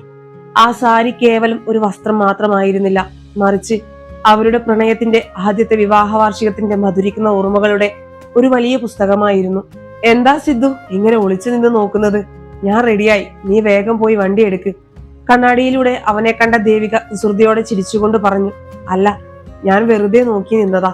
ഈ സാരിയിൽ നിന്നെ കാണാൻ എന്തൊരു ഭംഗിയാണെന്ന് അറിയാമോ ദേവിക? ആ ഷോറൂമിൽ കണ്ട ഒരു പുതിയ ഡ്രസ്സിനും ഈ ഒരു ശോഭ നിനക്ക് നൽകാൻ കഴിയുമെന്ന് എനിക്ക് തോന്നുന്നില്ല. സിദ്ധാർത്ഥ് അവളുടെ അടുത്തേക്ക് വന്ന് അവളുടെ തോളിൽ പതുക്കെ കൈവച്ചുകൊണ്ട് പറഞ്ഞു. ദേവിക അവനെ തിരിഞ്ഞു നോക്കി ഒന്ന് പുഞ്ചിരിച്ചു. പുതിയ വസ്ത്രങ്ങൾക്ക് ഒരു പക്ഷെ നിറം കൂടുതൽ ഉണ്ടാകാം സിദ്ധു, പക്ഷേ ഇതുപോലെയുള്ള പഴയ വസ്ത്രങ്ങൾക്ക് ജീവനുണ്ട്. കാരണം ഇതിൽ നമ്മുടെ സ്നേഹവും നമ്മൾ ഒരുമിച്ച് ചിലവഴിച്ച നിമിഷങ്ങളും തുന്നിച്ചേർത്തിട്ടുണ്ട്. അവളുടെ ആ വാക്കുകൾ സിദ്ധാർത്ഥിന്റെ ഹൃദയത്തിലേക്കാണ് ആഴ്ന്നിറങ്ങിയത്. വിവാഹ ഓഡിറ്റോറിയത്തിലേക്കുള്ള യാത്രയിൽ കാറിനുള്ളിലെ അന്തരീക്ഷം തികച്ചും വ്യത്യസ്തമായിരുന്നു. കുറച്ചു ദിവസങ്ങൾക്ക് മുമ്പ് വർണ്ണ സിൽക്സിൽ നിന്ന് മടങ്ങുമ്പോൾ കാറിനുള്ളിൽ തളം കെട്ടി നിന്നിരുന്ന ആ ഭീകരമായ നിശബ്ദതയ്ക്ക് പകരം ഇപ്പോൾ FM റേഡിയോയിൽ നിന്നുള്ള ഒരു പഴയ പ്രണയഗാനം അവിടെ ഒഴുകി നടക്കുന്നുണ്ടായിരുന്നു. ഗിയർ നോബിൽ വെച്ചിരുന്ന സിദ്ധാർത്ഥിന്റെ കൈകൾക്ക് മുകളിലായി ദേവിക തന്റെ കൈ ചേർത്ത് വെച്ചു. ആ സ്പർശനത്തിൽ 1000 വാക്കുകൾ അടങ്ങിയിട്ടുണ്ടായിരുന്നു. നഗരത്തിലെ ഏറ്റവും വലിയ ഓഡിറ്റോറിയങ്ങളിൽ ഒന്നിലായിരുന്നു അഞ്ജലിയുടെ വിവാഹം. അവിടെ എത്തിയപ്പോൾ വലിയൊരു ജനസാഗരം തന്നെ അവർ കണ്ടു. പട്ടുസാരികളുടെയും ഡിസൈൻ ലഹങ്കകളുടെയും വില കൂടിയ ഷർവാണികളുടെയും ഒരു വലിയ ഫാഷൻ ഷോ നടക്കുന്നത് പോലെ തോന്നി അവിടെ നിന്നാൽ. പലരും തങ്ങളുടെ സാമ്പത്തിക ശേഷി മറ്റുള്ളവരെ കാണിക്കാനായി മത്സരിക്കുകയാണോ എന്ന് തോന്നിപ്പോകും. ഇതിനിടയിലൂടെ നടന്നു നീങ്ങുമ്പോൾ സിദ്ധാർത്ഥിന് ചെറിയൊരു സങ്കോചം ഉണ്ടായിരുന്നു. പഴയൊരു സാരി ഉടുത്തു വന്ന തന്റെ ഭാര്യയെ മറ്റുള്ളവർ എങ്ങനെ നോക്കിക്കാണുമെന്നൊരു ചിന്ത അവനിൽ ഇല്ലാതിരുന്നില്ല. എന്നാൽ ദേവികയുടെ മുഖത്ത് വല്ലാത്തൊരു ആത്മവിശ്വാസം ഉണ്ടായിരുന്നു. ഒരു രാജ്ഞിയെ പോലെ തലയുയർത്തിയാണ് അവൾ അവനൊപ്പം നടന്നു നീങ്ങിയത്. മണ്ഡപത്തിനടുത്തേക്ക് എത്തിയപ്പോൾ കല്യാണ പെണ്ണായ അഞ്ജലി അവരെ കണ്ടു. അവൾ തിളങ്ങുന്ന ചുവപ്പ് നിറത്തിലുള്ള ഒരു കാഞ്ചീപുരം സാരിയിലായിരുന്നു. ദേവികയെ കണ്ടതും അഞ്ജലിയുടെ മുഖം വിടർന്നു. ദേവിക, നീ വന്നല്ലോ. ലേറ്റായപ്പോ ഞാൻ വിചാരിച്ചു നിന്നെ കാണില്ല എന്ന് അഞ്ജലി അവളുടെ കൈകളിൽ പിടിച്ചുകൊണ്ട് പറഞ്ഞു. പിന്നെ ദേവികയുടെ വസ്ത്രത്തിലേക്ക് സൂക്ഷിച്ചു നോക്കിക്കൊണ്ട് അവൾ ചോദിച്ചു. എടി, ഈ സാരി എവിടുന്നാ? എന്ത് ഭംഗിയാ നിന്നെ കാണാൻ. ഈ പച്ചനിറം നിനക്ക് ഇത്രത്തോളം ചേരുമെന്ന് ഞാൻ കരുതിയില്ല കേട്ടോ. ഇതിന്റെ വർക്ക് കൊള്ളാലോടി, നല്ല ക്യാഷായല്ലേ? ദേവിക അഭിമാനത്തോടെ സിദ്ധാർത്ഥിനെ ഒന്ന് നോക്കിയിട്ട് അഞ്ജലിയോട് പറഞ്ഞു. ഇതൊരു പുതിയ സാരി അല്ല അഞ്ജലി, എന്റെ സിദ്ധു ഞങ്ങളുടെ 1ാം വിവാഹ വാർഷികത്തിന് എനിക്ക് വാങ്ങി തന്നതാ. അന്നൊരു തവണ ഉടുത്തതിന് ശേഷം ഞാൻ സൂക്ഷിച്ചു വെച്ചു. നിന്റെ കല്യാണത്തിന് ഉടുക്കാൻ ഇതിനേക്കാൾ മികച്ചൊരു വസ്ത്രം എന്റെ അലമാരയിൽ ഇല്ലായിരുന്നു. അഞ്ജലിയുടെ കണ്ണുകളിൽ ചെറിയൊരു അത്ഭുതം വിരിഞ്ഞു. അവൾ സിദ്ധാർത്ഥിനെ നോക്കി ഒന്ന് ചിരിച്ചു. ചുറ്റും കൂടിയിരുന്ന മറ്റു സുഹൃത്തുക്കളും ദേവികയുടെ സാരിയെക്കുറിച്ചും ആ പഴയ ഓർമ്മയെക്കുറിച്ചും സംസാരിക്കാൻ തുടങ്ങി. പുതിയ വസ്ത്രങ്ങൾ ധരിച്ചു വന്ന പലർക്കും ലഭിക്കാത്ത ഒരു പ്രത്യേക ശ്രദ്ധയും പ്രശംസയും അവിടെ ദേവികയ്ക്ക് ലഭിക്കുന്നത് സിദ്ധാർത്ഥ് അത്ഭുതത്തോടെ നോക്കി നിന്നു. സമൂഹത്തിന്റെ കണ്ണിൽ വില കൂടിയ പുതിയ സാധനങ്ങൾക്കാണ് എപ്പോഴും ഡിമാൻഡ് എന്ന് അവൻ കരുതിയിരുന്നു. എന്നാൽ യഥാർത്ഥ സ്നേഹത്തിനും ആത്മാർത്ഥതയ്ക്കും പകരം വെക്കാൻ ഒരു പണത്തിനും കഴിയില്ലെന്ന് അവൻ ഇപ്പോൾ തിരിച്ചറിയുകയായിരുന്നു. വിവാഹ ചടങ്ങുകൾക്ക് ശേഷം ഭക്ഷണവും കഴിച്ച് അവർ ഓഡിറ്റോറിയത്തിന് പുറത്തേക്ക് നടക്കുമ്പോൾ സിദ്ധാർത്ഥിന്റെ നെഞ്ച് അഭിമാനം കൊണ്ട് വികസിച്ചിരുന്നു. ലോകത്തിലെ ഏറ്റവും വലിയ ഭാഗ്യവാനായ ഭർത്താവാണ് താനെന്ന് അവന് തോന്നി. താൻ കാരണം ദേവികയ്ക്ക് മറ്റുള്ളവരെ മുന്നിൽ അപമാനഭാരം സഹിക്കേണ്ടി വന്നില്ലല്ലോ എന്ന ആശ്വാസം അവന്റെ ഓരോ ശ്വാസത്തിലും ഉണ്ടായിരുന്നു.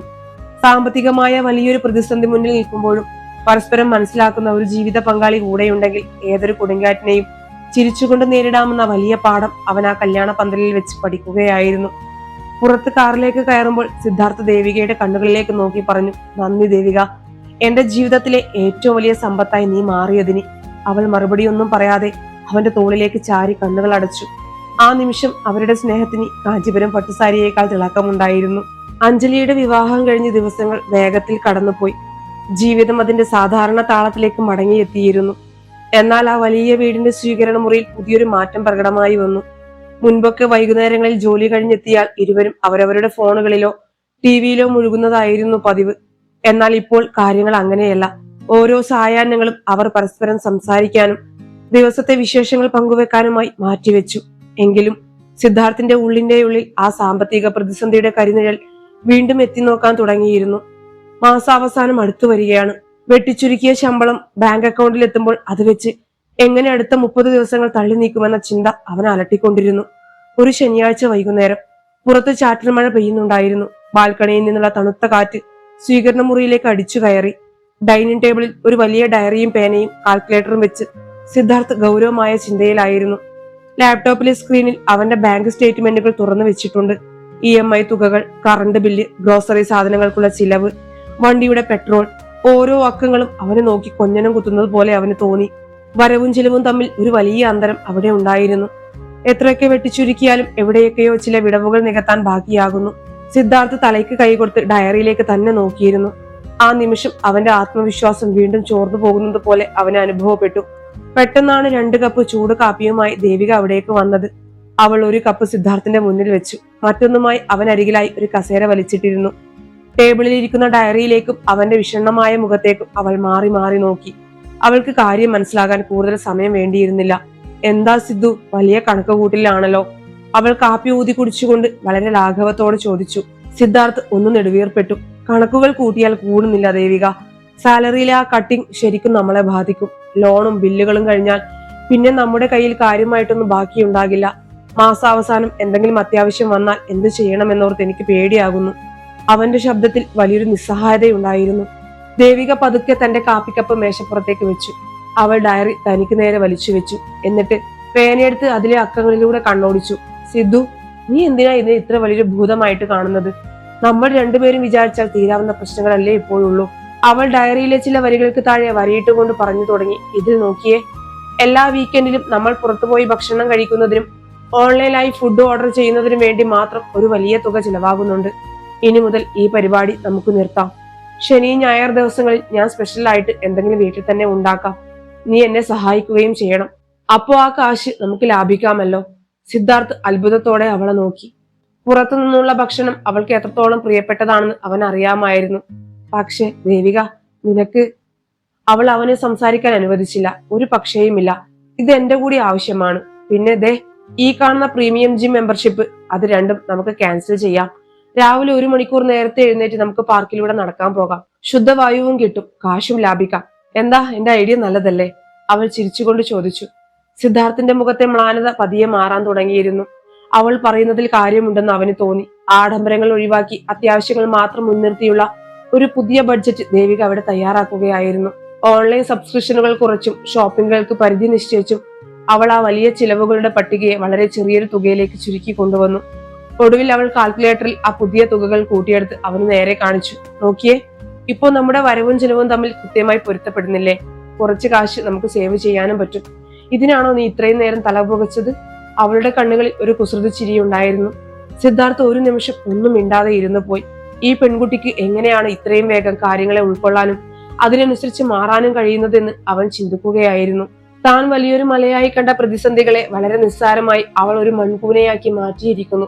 പ്രശ്നങ്ങളെ നേരിടാൻ സ്ത്രീകൾക്കുള്ള ആന്തരികമായ കരുത്ത് പുരുഷന്മാരെക്കാൾ എത്രയോ മടങ്ങ് വലുതാണെന്ന് അവൻ തിരിച്ചറിഞ്ഞു. അവൻ പതിയെ അവളുടെ കൈകൾ കൂട്ടിപ്പിടിച്ചു. നിനക്ക് ഇതൊക്കെ ഇത്ര പെട്ടെന്ന് അഡ്ജസ്റ്റ് ചെയ്യാൻ പറ്റുമോ ദേവിക? ഇതിന്റെയൊക്കെ കുറവ് കൊണ്ട് നിന്റെ സന്തോഷങ്ങൾ ഇല്ലാതാകുന്നത് എനിക്ക് സഹിക്കാൻ പറ്റില്ല. സിദ്ധാർത്ഥിന്റെ വാക്കുകളിൽ അവളോടുള്ള അതിയായ സ്നേഹം നിറഞ്ഞു നിന്നിരുന്നു. ദേവിക അവന്റെ കണ്ണുകളിലേക്ക് നേരെ നോക്കി. എന്റെ ഏറ്റവും വലിയ സന്തോഷം നീയാണ് സിദ്ധു. നമ്മൾ ഒരുമിച്ച് ജീവിക്കാൻ തീരുമാനിച്ചപ്പോൾ മുതൽ എന്റെയും നിന്റെയും സന്തോഷങ്ങളും സങ്കടങ്ങളും ഒന്നു തന്നെയാണ്. പണമുണ്ടെങ്കിൽ മാത്രം കിട്ടുന്ന സന്തോഷങ്ങളെക്കാൾ വലുതാണ് നമ്മൾ ഒരുമിച്ച് ഈ പ്രശ്നങ്ങളെ നേരിടുമ്പോൾ കിട്ടുന്ന ആത്മവിശ്വാസം. നീ ഇങ്ങനെ കൂടെയുണ്ടെങ്കിൽ ഏത് കൊടുങ്കാറ്റിനെയും ഞാൻ ചിരിച്ചുകൊണ്ട് നേരിടും. ആ വാക്കുകൾ സിദ്ധാർത്ഥിന്റെ ഹൃദയത്തിലെ അവസാനത്തെ ഭയത്തെയും ഇല്ലാതാക്കി. ഡയറി മടക്കി വെച്ച് അവൻ എഴുന്നേറ്റ് അവളെ ചേർത്ത് പിടിച്ചു. പുറത്ത് മഴയുടെ ശബ്ദം ഇപ്പോൾ അവർക്കൊരു സംഗീതം പോലെയാണ് തോന്നിയത്. സാമ്പത്തികമായ കുറവുകൾ അവരുടെ ജീവിതത്തെ ദാരിദ്ര്യത്തിലേക്കല്ല, മറിച്ച് സ്നേഹത്തിന്റെ വലിയൊരു സമ്പന്നതയിലേക്കാണ് നയിക്കുന്നതെന്ന് അവർക്ക് മനസ്സിലായിരുന്നു. ആ വലിയ അപ്പാർട്ട്മെന്റിലെ ചെറിയൊരു ഡൈനിങ് ടേബിളിന് ചുറ്റും അന്ന് പുതിയൊരു പ്രണയം പൂവിടുകയായിരുന്നു. കണക്ക് പുസ്തകത്തിലെ അക്കങ്ങൾക്കിടയിൽ നിന്നും സ്നേഹത്തിന്റെ കണക്കില്ലാത്ത ഉത്തരങ്ങൾ അവർ കണ്ടെത്തുകയായിരുന്നു. ജീവിതം അതിന്റെ ഏറ്റവും മനോഹരമായ യാത്ര തുടങ്ങുന്നതേ ഉണ്ടായിരുന്നുള്ളൂ. സാമ്പത്തിക പ്രതിസന്ധിയുടെ പേരിൽ മനസ്സിലുണ്ടായിരുന്ന ഭയങ്ങളെല്ലാം ഡൈനിങ് ടേബിളിലെ ആ ചെറിയ കണക്ക് പുസ്തകത്തിൽ അവസാനിച്ചതിന് ശേഷമുള്ള ആദ്യത്തെ പ്രഭാതമായിരുന്നു അത്. അലാറം അടിക്കുന്നതിന് മുൻപ് തന്നെ സിദ്ധാർത്ഥ് ഉണർന്നു. ജനലിലൂടെ പുറത്തേക്ക് നോക്കിയപ്പോൾ നഗരം ഉണരുന്നതേ ഉണ്ടായിരുന്നുള്ളൂ. പതിവായി രാവിലെ എഴുന്നേറ്റ് കാറെടുത്ത് പ്രീമിയം എയർ കണ്ടീഷൻഡ് ജിമ്മിലേക്ക് പോകുന്ന ശീലം ഇന്നത്തോടെ അവസാനിക്കുകയാണ്. പകരം ദേവിക പറഞ്ഞതുപോലെ വീടിനടുത്തുള്ള വലിയ പാർക്കിലേക്കുള്ള പ്രഭാത സവാരിയാണ് ഇന്നത്തെ ലക്ഷ്യം. അവൻ തിരിഞ്ഞു നോക്കുമ്പോൾ ദേവികയും ഉണർന്നിരുന്നു. പുതിയൊരു ജീവിതചര്യയിലേക്കുള്ള കാൽവെപ്പാണ് അതെന്ന ബോധ്യം രണ്ടുപേരുടെയും മുഖത്തെ പുഞ്ചിരിയിൽ പ്രകടമായിരുന്നു.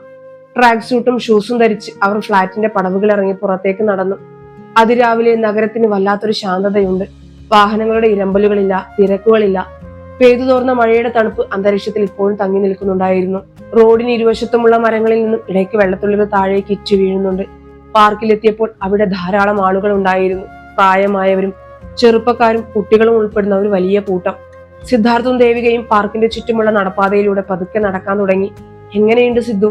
ഈ പുറത്തെ കാറ്റേറ്റ് നടക്കുന്നതാണോ അതോ ആ ജിമ്മിലെ 4 ചുവരുകൾക്കുള്ളിൽ ടിവിയും കണ്ട് ഓടുന്നതാണോ നല്ലത്? ദേവിക അവന്റെ കൈകളിൽ കോർത്തു പിടിച്ചുകൊണ്ട് ചോദിച്ചു. സിദ്ധാർത്ഥ് ചുറ്റും നോക്കി. പുല്ലുകളിൽ തങ്ങി നിൽക്കുന്ന മഞ്ഞുകണങ്ങളും മരക്കൊമ്പുകളിൽ ഇരുന്ന് ചിലയ്ക്കുന്ന പക്ഷികളും അവനിൽ വല്ലാത്തൊരു ഉന്മേഷം നിറച്ചു. നീ പറഞ്ഞതാണ് ശരി ദേവിക. ഇത്രയും നാൾ ഞാൻ വലിയൊരു മെഷീനുള്ളിൽ കിടന്ന് ഓടുകയായിരുന്നു. പുറത്ത് ഇത്രയും ഭംഗിയുള്ള ഒരു ലോകമുണ്ടെന്ന് ഞാൻ മറന്നുപോയി. മാത്രമല്ല അവിടെ എനിക്ക് നിന്റെ കൂടെ ഇങ്ങനെ കൈപിടിച്ച് സംസാരിച്ച് നടക്കാൻ കഴിയില്ലല്ലോ. അവൻ അവളുടെ കൈകളിൽ ഒന്ന് അമർത്തി പിടിച്ചു. ആ നടത്തം അവരുടെ ശരീരത്തിന് മാത്രമല്ല മനസ്സിനും വലിയൊരു വ്യായാമമായിരുന്നു നൽകിയത്. ഫോണുകളോ മറ്റു ശല്യങ്ങളോ ഇല്ലാതെ പരസ്പരം കണ്ണുകളിൽ നോക്കി സംസാരിക്കാൻ ലഭിച്ച ആ 1 മണിക്കൂർ അവരുടെ പ്രണയത്തെ കൂടുതൽ ദൃഢമാക്കി. തിരികെ ഫ്ളാറ്റിലെത്തുമ്പോൾ സമയം 8 മണി കഴിഞ്ഞിരുന്നു. മുൻപൊക്കെ വീക്കെൻഡുകളിൽ ഓൺലൈനായി പ്രഭാത ഭക്ഷണം ഓർഡർ ചെയ്യുകയായിരുന്നു പതിവ്. എന്നാൽ ഇന്ന് അവർ നേരെ അടുക്കളയിലേക്കാണ് പോയത്. ഇന്ന് ഞാൻ സ്പെഷ്യലായിട്ട് ഉപ്പുമാവും കടലക്കറിയും ഉണ്ടാക്കാൻ പോവുകയാണ്. സിദ്ധു സാർ എന്നെ ഒന്ന് സഹായിക്കണം. ആ സവാളയും പച്ചമുളകും ഒന്ന് ചെറുതായി അരിഞ്ഞുതാ എന്ന് പറഞ്ഞ് ദേവിക അവന് നേരെ ചോപ്പിംഗ് ബോർഡും കത്തിയും വെച്ചു നീട്ടി. സിദ്ധാർത്ഥ് ചിരിച്ചുകൊണ്ട് അത് ഏറ്റെടുത്തു. ഓഫീസിലെ വലിയ വലിയ പ്രൊജക്ടുകൾ കൈകാര്യം ചെയ്യുന്ന അവന് സവാള അരിയുന്നത് വലിയൊരു ടാസ്ക് ആയിരുന്നില്ല. എങ്കിലും കണ്ണിൽ നിന്ന് വെള്ളം വരുന്നത് അവനെ നിയന്ത്രിക്കാനായില്ല. കണ്ണ് തുടച്ചുകൊണ്ട് സവാള അരിയുന്ന അവനെ കണ്ട് ദേവിക പൊട്ടിച്ചിരിച്ചു. എന്താ സിദ്ധു, സവാള കണ്ടിട്ട് സങ്കടം വരുന്നുണ്ടോ? അവൾ അവനെ കളിയാക്കി. സങ്കടമല്ലടി, ഇത് മുറിക്കുമ്പോൾ എനിക്ക് എന്റെ പഴയ മാനേജറുടെ മുഖമാണ് ഓർമ്മ വരുന്നത്. അതാ കണ്ണിൽ നിന്ന് വെള്ളം വരുന്നത്. സിദ്ധാർത്ഥ തിരിച്ചടിച്ചപ്പോൾ ആ അടുക്കളയാകെ ചിരി നിറഞ്ഞു. കടുക് വറുക്കുന്നതിന്റെയും കറിവേപ്പിലയുടെയും സുഗന്ധം ആ വീടിനെ കൂടുതൽ ജീവനുള്ളതാക്കി മാറ്റി. ഒരുമിച്ച് ഭക്ഷണം പാകം ചെയ്യുന്നത് ഇത്രത്തോളം രസകരമായ ഒരു കാര്യമാണെന്ന് സിദ്ധാർത്ഥ തിരിച്ചറിയുകയായിരുന്നു. പരസ്പരം കളിയാക്കിയും സഹായിച്ചും അവർ ആ പ്രഭാത ഭക്ഷണം തയ്യാറാക്കി. ഡൈനിങ് ടേബിളിൽ ഇരുന്ന് ചൂട് ഉപ്പുമാവും കടലക്കറിയും കഴിക്കുമ്പോൾ സിദ്ധാർത്ഥിന് തോന്നി ഇതിന് ലോകത്തിലെ ഏത് 5 സ്റ്റാർ ഹോട്ടലിലെ ഭക്ഷണത്തെക്കാളും രുചിയുണ്ടെന്ന്. കാരണം അതിലടങ്ങിയിരിക്കുന്നത് വെറും ചേരുവകൾ മാത്രമായിരുന്നില്ല, അവരുടെ സ്നേഹവും സമയവും അധ്വാനവും കൂടിയായിരുന്നു. ഉച്ചയ്ക്ക് ശേഷമുള്ള സമയം അവർ ഒരു പഴയ സിനിമ കാണാനായി മാറ്റിവെച്ചു. സാധാരണയായി പുറത്തെവിടെയെങ്കിലും പോയി ക്യാഷ് വാരി എറിഞ്ഞ് ചിലവാക്കി പോപ്കോണും വാങ്ങി കഴിച്ച് സിനിമ കാണുന്നതിന് പകരം വീട്ടിലെ സോഫയിൽ ഒരുമിച്ച് ചുരുണ്ടുകൂടിയിരുന്ന് ടിവിയിൽ സിനിമ കാണുന്നതിലെ സാമീപ്യം അവർ ശരിക്കും ആസ്വദിച്ചു. പണം ചിലവാക്കിയാൽ മാത്രമേ സന്തോഷം ലഭിക്കൂ എന്ന ചിന്ത പൂർണ്ണമായും മാറിയിരുന്നു. വൈകുന്നേരമായപ്പോൾ വീണ്ടും മഴ ചാറാൻ തുടങ്ങി. ബാൽക്കണിയിൽ 2 കപ്പ് ചായയുമായി അവർ മഴ നോക്കി നിന്നു. സിദ്ധാർത്ഥ ദേവികയെ തന്നിലേക്ക് ചേർത്തു നിർത്തി. ദേവിക, സത്യത്തിൽ ഈ സാലറി കട്ടിങ്ങും സാമ്പത്തിക പ്രതിസന്ധിയും നമ്മുടെ ജീവിതത്തിലേക്ക് വന്നില്ലായിരുന്നെങ്കിൽ നമ്മൾ എന്ത് ചെയ്യുമായിരുന്നു? ഒരുപക്ഷെ നമ്മൾ ഇപ്പോഴും ആ പഴയ യാന്ത്രിക ജീവിതം തന്നെ തുടരുമായിരുന്നു. പരസ്പരം സംസാരിക്കാൻ സമയമില്ലാതെ പണത്തിന് പിന്നാലെ ഓടി ഒടുവിൽ വലിയൊരു അകലത്തിൽ നമ്മൾ എത്തി നിൽക്കുമായിരുന്നു. സിദ്ധാർത്ഥിന്റെ വാക്കുകളിൽ ഒരു ചെറിയ ഭയമുണ്ടായിരുന്നു. ദേവിക അവന്റെ തോളിലേക്ക് തല ചായ്ച്ചു. ചിലപ്പോൾ വലിയ പ്രതിസന്ധികൾ വരുന്നത് നമ്മളെ ചില പാഠങ്ങൾ പഠിപ്പിക്കുവാനായിരിക്കും സിദ്ധു. നമുക്ക് ശരിക്കും എന്താണ് ആവശ്യമെന്ന് തിരിച്ചറിയാൻ പ്രകൃതി തന്നെ ഒരുക്കുന്ന ചില അവസരങ്ങൾ. നമ്മുടെ ലോകം എന്ന് പറയുന്നത് ഈ കാണുന്ന ആഡംബരങ്ങളോ വില കൂടിയ വസ്ത്രങ്ങളോ അല്ല. അത് നമ്മൾ മാത്രമാണ്. ഈ നിമിഷം നമ്മൾ ഒരുമിച്ച് നിൽക്കുന്ന ഈ സമയം, ഇതിനേക്കാൾ വലിയൊരു സമ്പത്ത് നമുക്ക് വേറെ എവിടെയുണ്ട് സിദ്ധു? അവളുടെ ആ ചോദ്യത്തിന് മുൻപിൽ ഉത്തരമായി അവൻ അവളുടെ നെറുകയിൽ പതുക്കെ ചുംബിച്ചു. ഇരുട്ട് വീണു തുടങ്ങിയിട്ടും അവരുടെ മനസ്സിൽ വലിയൊരു പ്രകാശമുണ്ടായിരുന്നു. പണത്തിന്റെ കണക്കുകൾക്കും അപ്പുറത്ത് എളിയ കാര്യങ്ങളിൽ നിന്ന് വലിയ സന്തോഷങ്ങൾ കണ്ടെത്താൻ കഴിഞ്ഞതിന്റെ സമാധാനം ആ ചെറിയ ബാൽക്കണിയിൽ അന്ന് പെയ്തിറങ്ങിയ മഴത്തുള്ളികളേക്കാൾ പരിശുദ്ധമായിരുന്നു. വില കൊടുത്തു വാങ്ങാൻ കഴിയാത്ത സന്തോഷങ്ങളുടെ വലിയൊരു ലോകം അവരുടെ മുൻപിൽ പൂർണ്ണമായും തുറക്കപ്പെട്ടിരുന്നു. ഇനി വരാനിരിക്കുന്ന ഏതൊരു പ്രതിസന്ധിയും തങ്ങളുടെ സ്നേഹത്തിന് മുൻപിൽ വഴിമാറിപ്പോകുമെന്ന ഉറപ്പ് അവരുടെ കണ്ണുകളിൽ തിളങ്ങി നിന്നു. കാലം പിന്നെയും അതിവേഗം കടന്നുപോയി. ദിവസങ്ങൾ ആഴ്ചകൾക്കും ആഴ്ചകൾ മാസങ്ങൾക്കും വഴിമാറി. സാമ്പത്തിക പ്രതിസന്ധിയുടെ പേരിൽ സിദ്ധാർത്ഥിന്റെ നെഞ്ചിൽ രൂപപ്പെട്ട ഭയത്തിന്റെ മഞ്ഞുപാളികൾ ദേവികയുടെ സ്നേഹത്തിന്റെ ചൂടിൽ പൂർണ്ണമായും ഉരുകിത്തീർന്നിരുന്നു. പുതിയൊരു ജീവിതചര്യയിലേക്ക് അവർ വളരെ വേഗം പൊരുത്തപ്പെട്ടു. ആ വലിയ ഫ്ളാറ്റിന്റെ ബാൽക്കണിയിൽ ഇപ്പോൾ പുതിയ ചില അലങ്കാരങ്ങൾ കാണാമായിരുന്നു. വില കൂടിയ ഷോപ്പീസുകൾക്ക് പകരം ദേവിക സ്വന്തമായി നട്ടുവളർത്തിയ ചെമ്പരത്തിയും റോസും പച്ചമുളകും അവിടെ പൂത്തു നിൽപ്പുണ്ട്. രാവിലെകളിലെ നടത്തവും ഒരുമിച്ചുള്ള പാചകവും വൈകുന്നേരങ്ങളിലെ ചായകുടിയും നീണ്ട സംഭാഷണങ്ങളും അവരുടെ ജീവിതത്തെ കൂടുതൽ അർത്ഥവത്താക്കി മാറ്റി. കുറവുകളെ കുറിച്ചുള്ള വേവലാതികൾക്ക് പകരം ഉള്ളതുകൊണ്ട് എങ്ങനെ സന്തോഷിക്കാമെന്ന വലിയ പാഠം അവർ പഠിച്ചു കഴിഞ്ഞിരുന്നു. അന്നൊരു ബുധനാഴ്ചയായിരുന്നു. നഗരത്തിൽ രാവിലെ മുതൽ തന്നെ മൂടിക്കെട്ടിയ അന്തരീക്ഷമാണ്. ഓഫീസിലെ വലിയ ഗ്ലാസ് ജാലകത്തിലൂടെ പുറത്തേക്ക് നോക്കി നിൽക്കുമ്പോൾ സിദ്ധാർത്ഥിന്റെ മനസ്സിൽ വലിയൊരു ശാന്തതയുണ്ടായിരുന്നു. പെട്ടെന്നാണ് HR മാനേജർ എല്ലാവരെയും കോൺഫറൻസ് ഹാളിലേക്ക് വിളിച്ചത്. സഹപ്രവർത്തകരുടെ എല്ലാം മുഖത്ത് വല്ലാത്തൊരു ഭയവും ഉത്കണ്ഠയും പ്രകടമായിരുന്നു.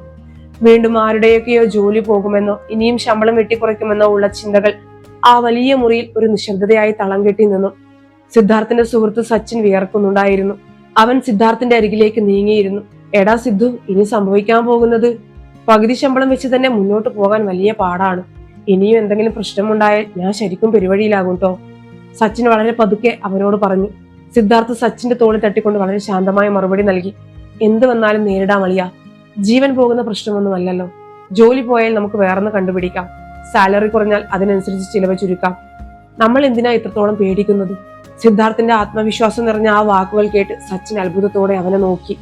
കുറച്ചു മാസങ്ങൾക്ക് മുൻപ് സാലറി കട്ട് ചെയ്തെന്ന വാർത്ത കേട്ടപ്പോൾ തകർന്നു പോയ അതേ സിദ്ധാർത്ഥ തന്നെയാണോ ഈ നിൽക്കുന്നത് എന്ന് സച്ചിന് വിശ്വസിക്കാൻ കഴിഞ്ഞില്ല. മാനേജ്മെന്റ് പ്രതിനിധികൾ വന്ന് കാര്യങ്ങൾ വിശദീകരിച്ചു. കമ്പനിയുടെ സാമ്പത്തിക നില അല്പം മെച്ചപ്പെട്ടിട്ടുണ്ടെന്നും വെട്ടിക്കുറച്ച ശമ്പളത്തിന്റെ 10% ഈ മാസം മുതൽ തിരികെ നൽകുമെന്നുമായിരുന്നു ആ വാർത്ത. ബാക്കിയുള്ള തുക കമ്പനി പഴയ നിലയിൽ എത്തുമ്പോൾ നൽകാമെന്നും അവർ അറിയിച്ചു. പലർക്കും അതൊരു വലിയ ആശ്വാസമായിരുന്നെങ്കിലും നിലവിലുള്ള ജോലി പോയില്ലല്ലോ എന്ന സമാധാനം അവിടെ ഉണ്ടായിരുന്നു. മീറ്റിംഗ് കഴിഞ്ഞ് പുറത്തിറങ്ങിയപ്പോൾ സച്ചിൻ സിദ്ധാർത്ഥിനോട് ചോദിച്ചു, നിനക്ക് എങ്ങനെയാടാ ഇത്രയും കൂളായിട്ടിരിക്കാൻ പറ്റുന്നത്? നിനക്ക് EMIയും മറ്റു ബാധ്യതകളൊന്നും ഇല്ലേ? സിദ്ധാർത്ഥ് ചിരിച്ചുകൊണ്ട് പറഞ്ഞു, എനിക്ക് എല്ലാ ബാധ്യതകളും ഉണ്ട് സച്ചിൻ.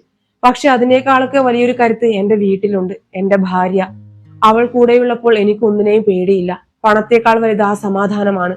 സച്ചിന് അത് പൂർണ്ണമായും മനസ്സിലായില്ലെങ്കിലും സിദ്ധാർത്ഥിന്റെ കണ്ണുകളിലെ തിളക്കം അവൻ കണ്ടു. ആ നിമിഷം സിദ്ധാർത്ഥ് തന്റെ ഫോൺ എടുത്ത് ദേവികയ്ക്ക് ഒരു മെസ്സേജ് അയച്ചു. ഇന്ന് വൈകുന്നേരം ഞാൻ നിന്നെ ഓഫീസിൽ നിന്ന് പിക്ക് ചെയ്യാം.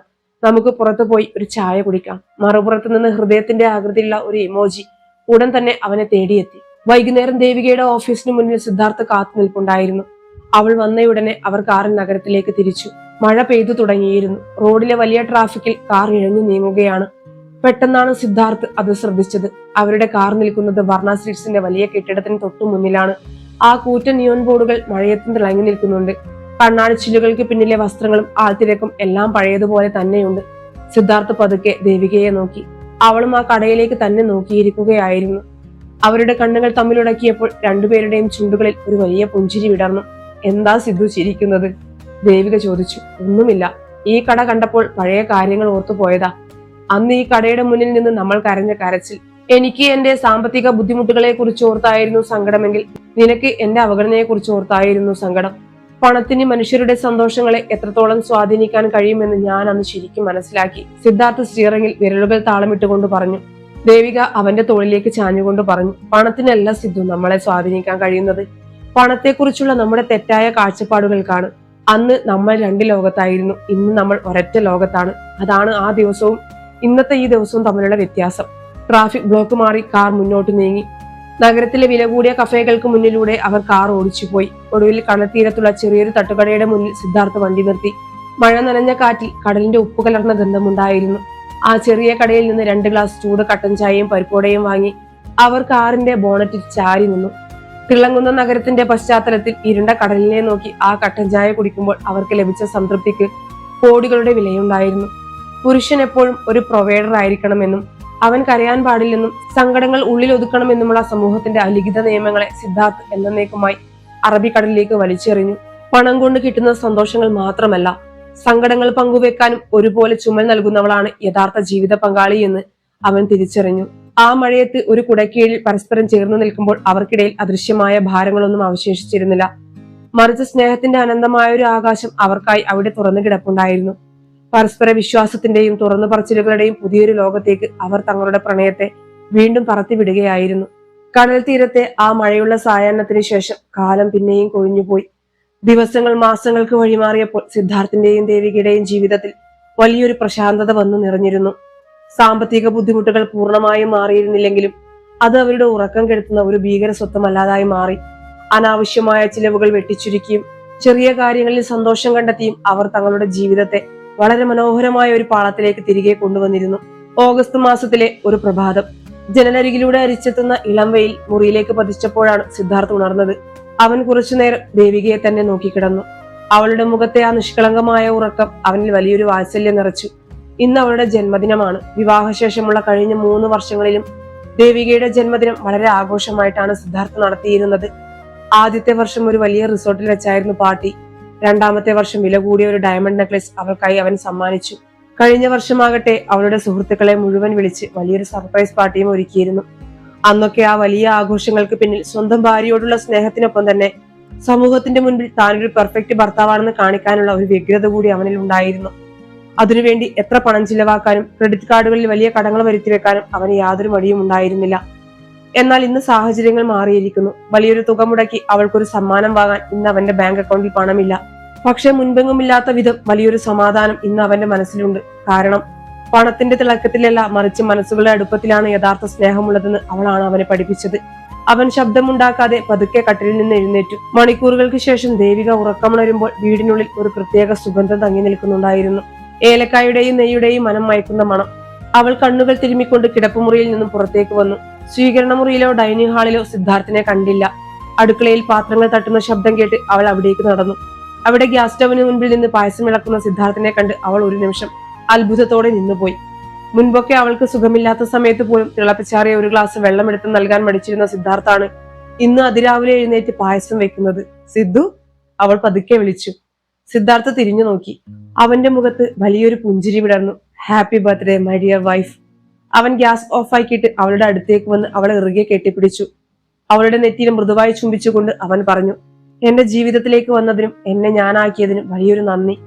ദേവികയുടെ കണ്ണുകൾ ഈറനണിഞ്ഞു. എന്താ സിദ്ധു ഇത്? അതിരാവിലെ എഴുന്നേറ്റ് ഈ പണി മുഴുവൻ നീ ഒറ്റയ്ക്ക് ചെയ്തോ? എന്നെ ഒന്ന് വിളിക്കാമായിരുന്നില്ലേ? അവൾ അവന്റെ കവിളിൽ തലോടിക്കൊണ്ട് ചോദിച്ചു. ഇന്ന് നിന്റെ ദിവസമല്ല ദേവിക.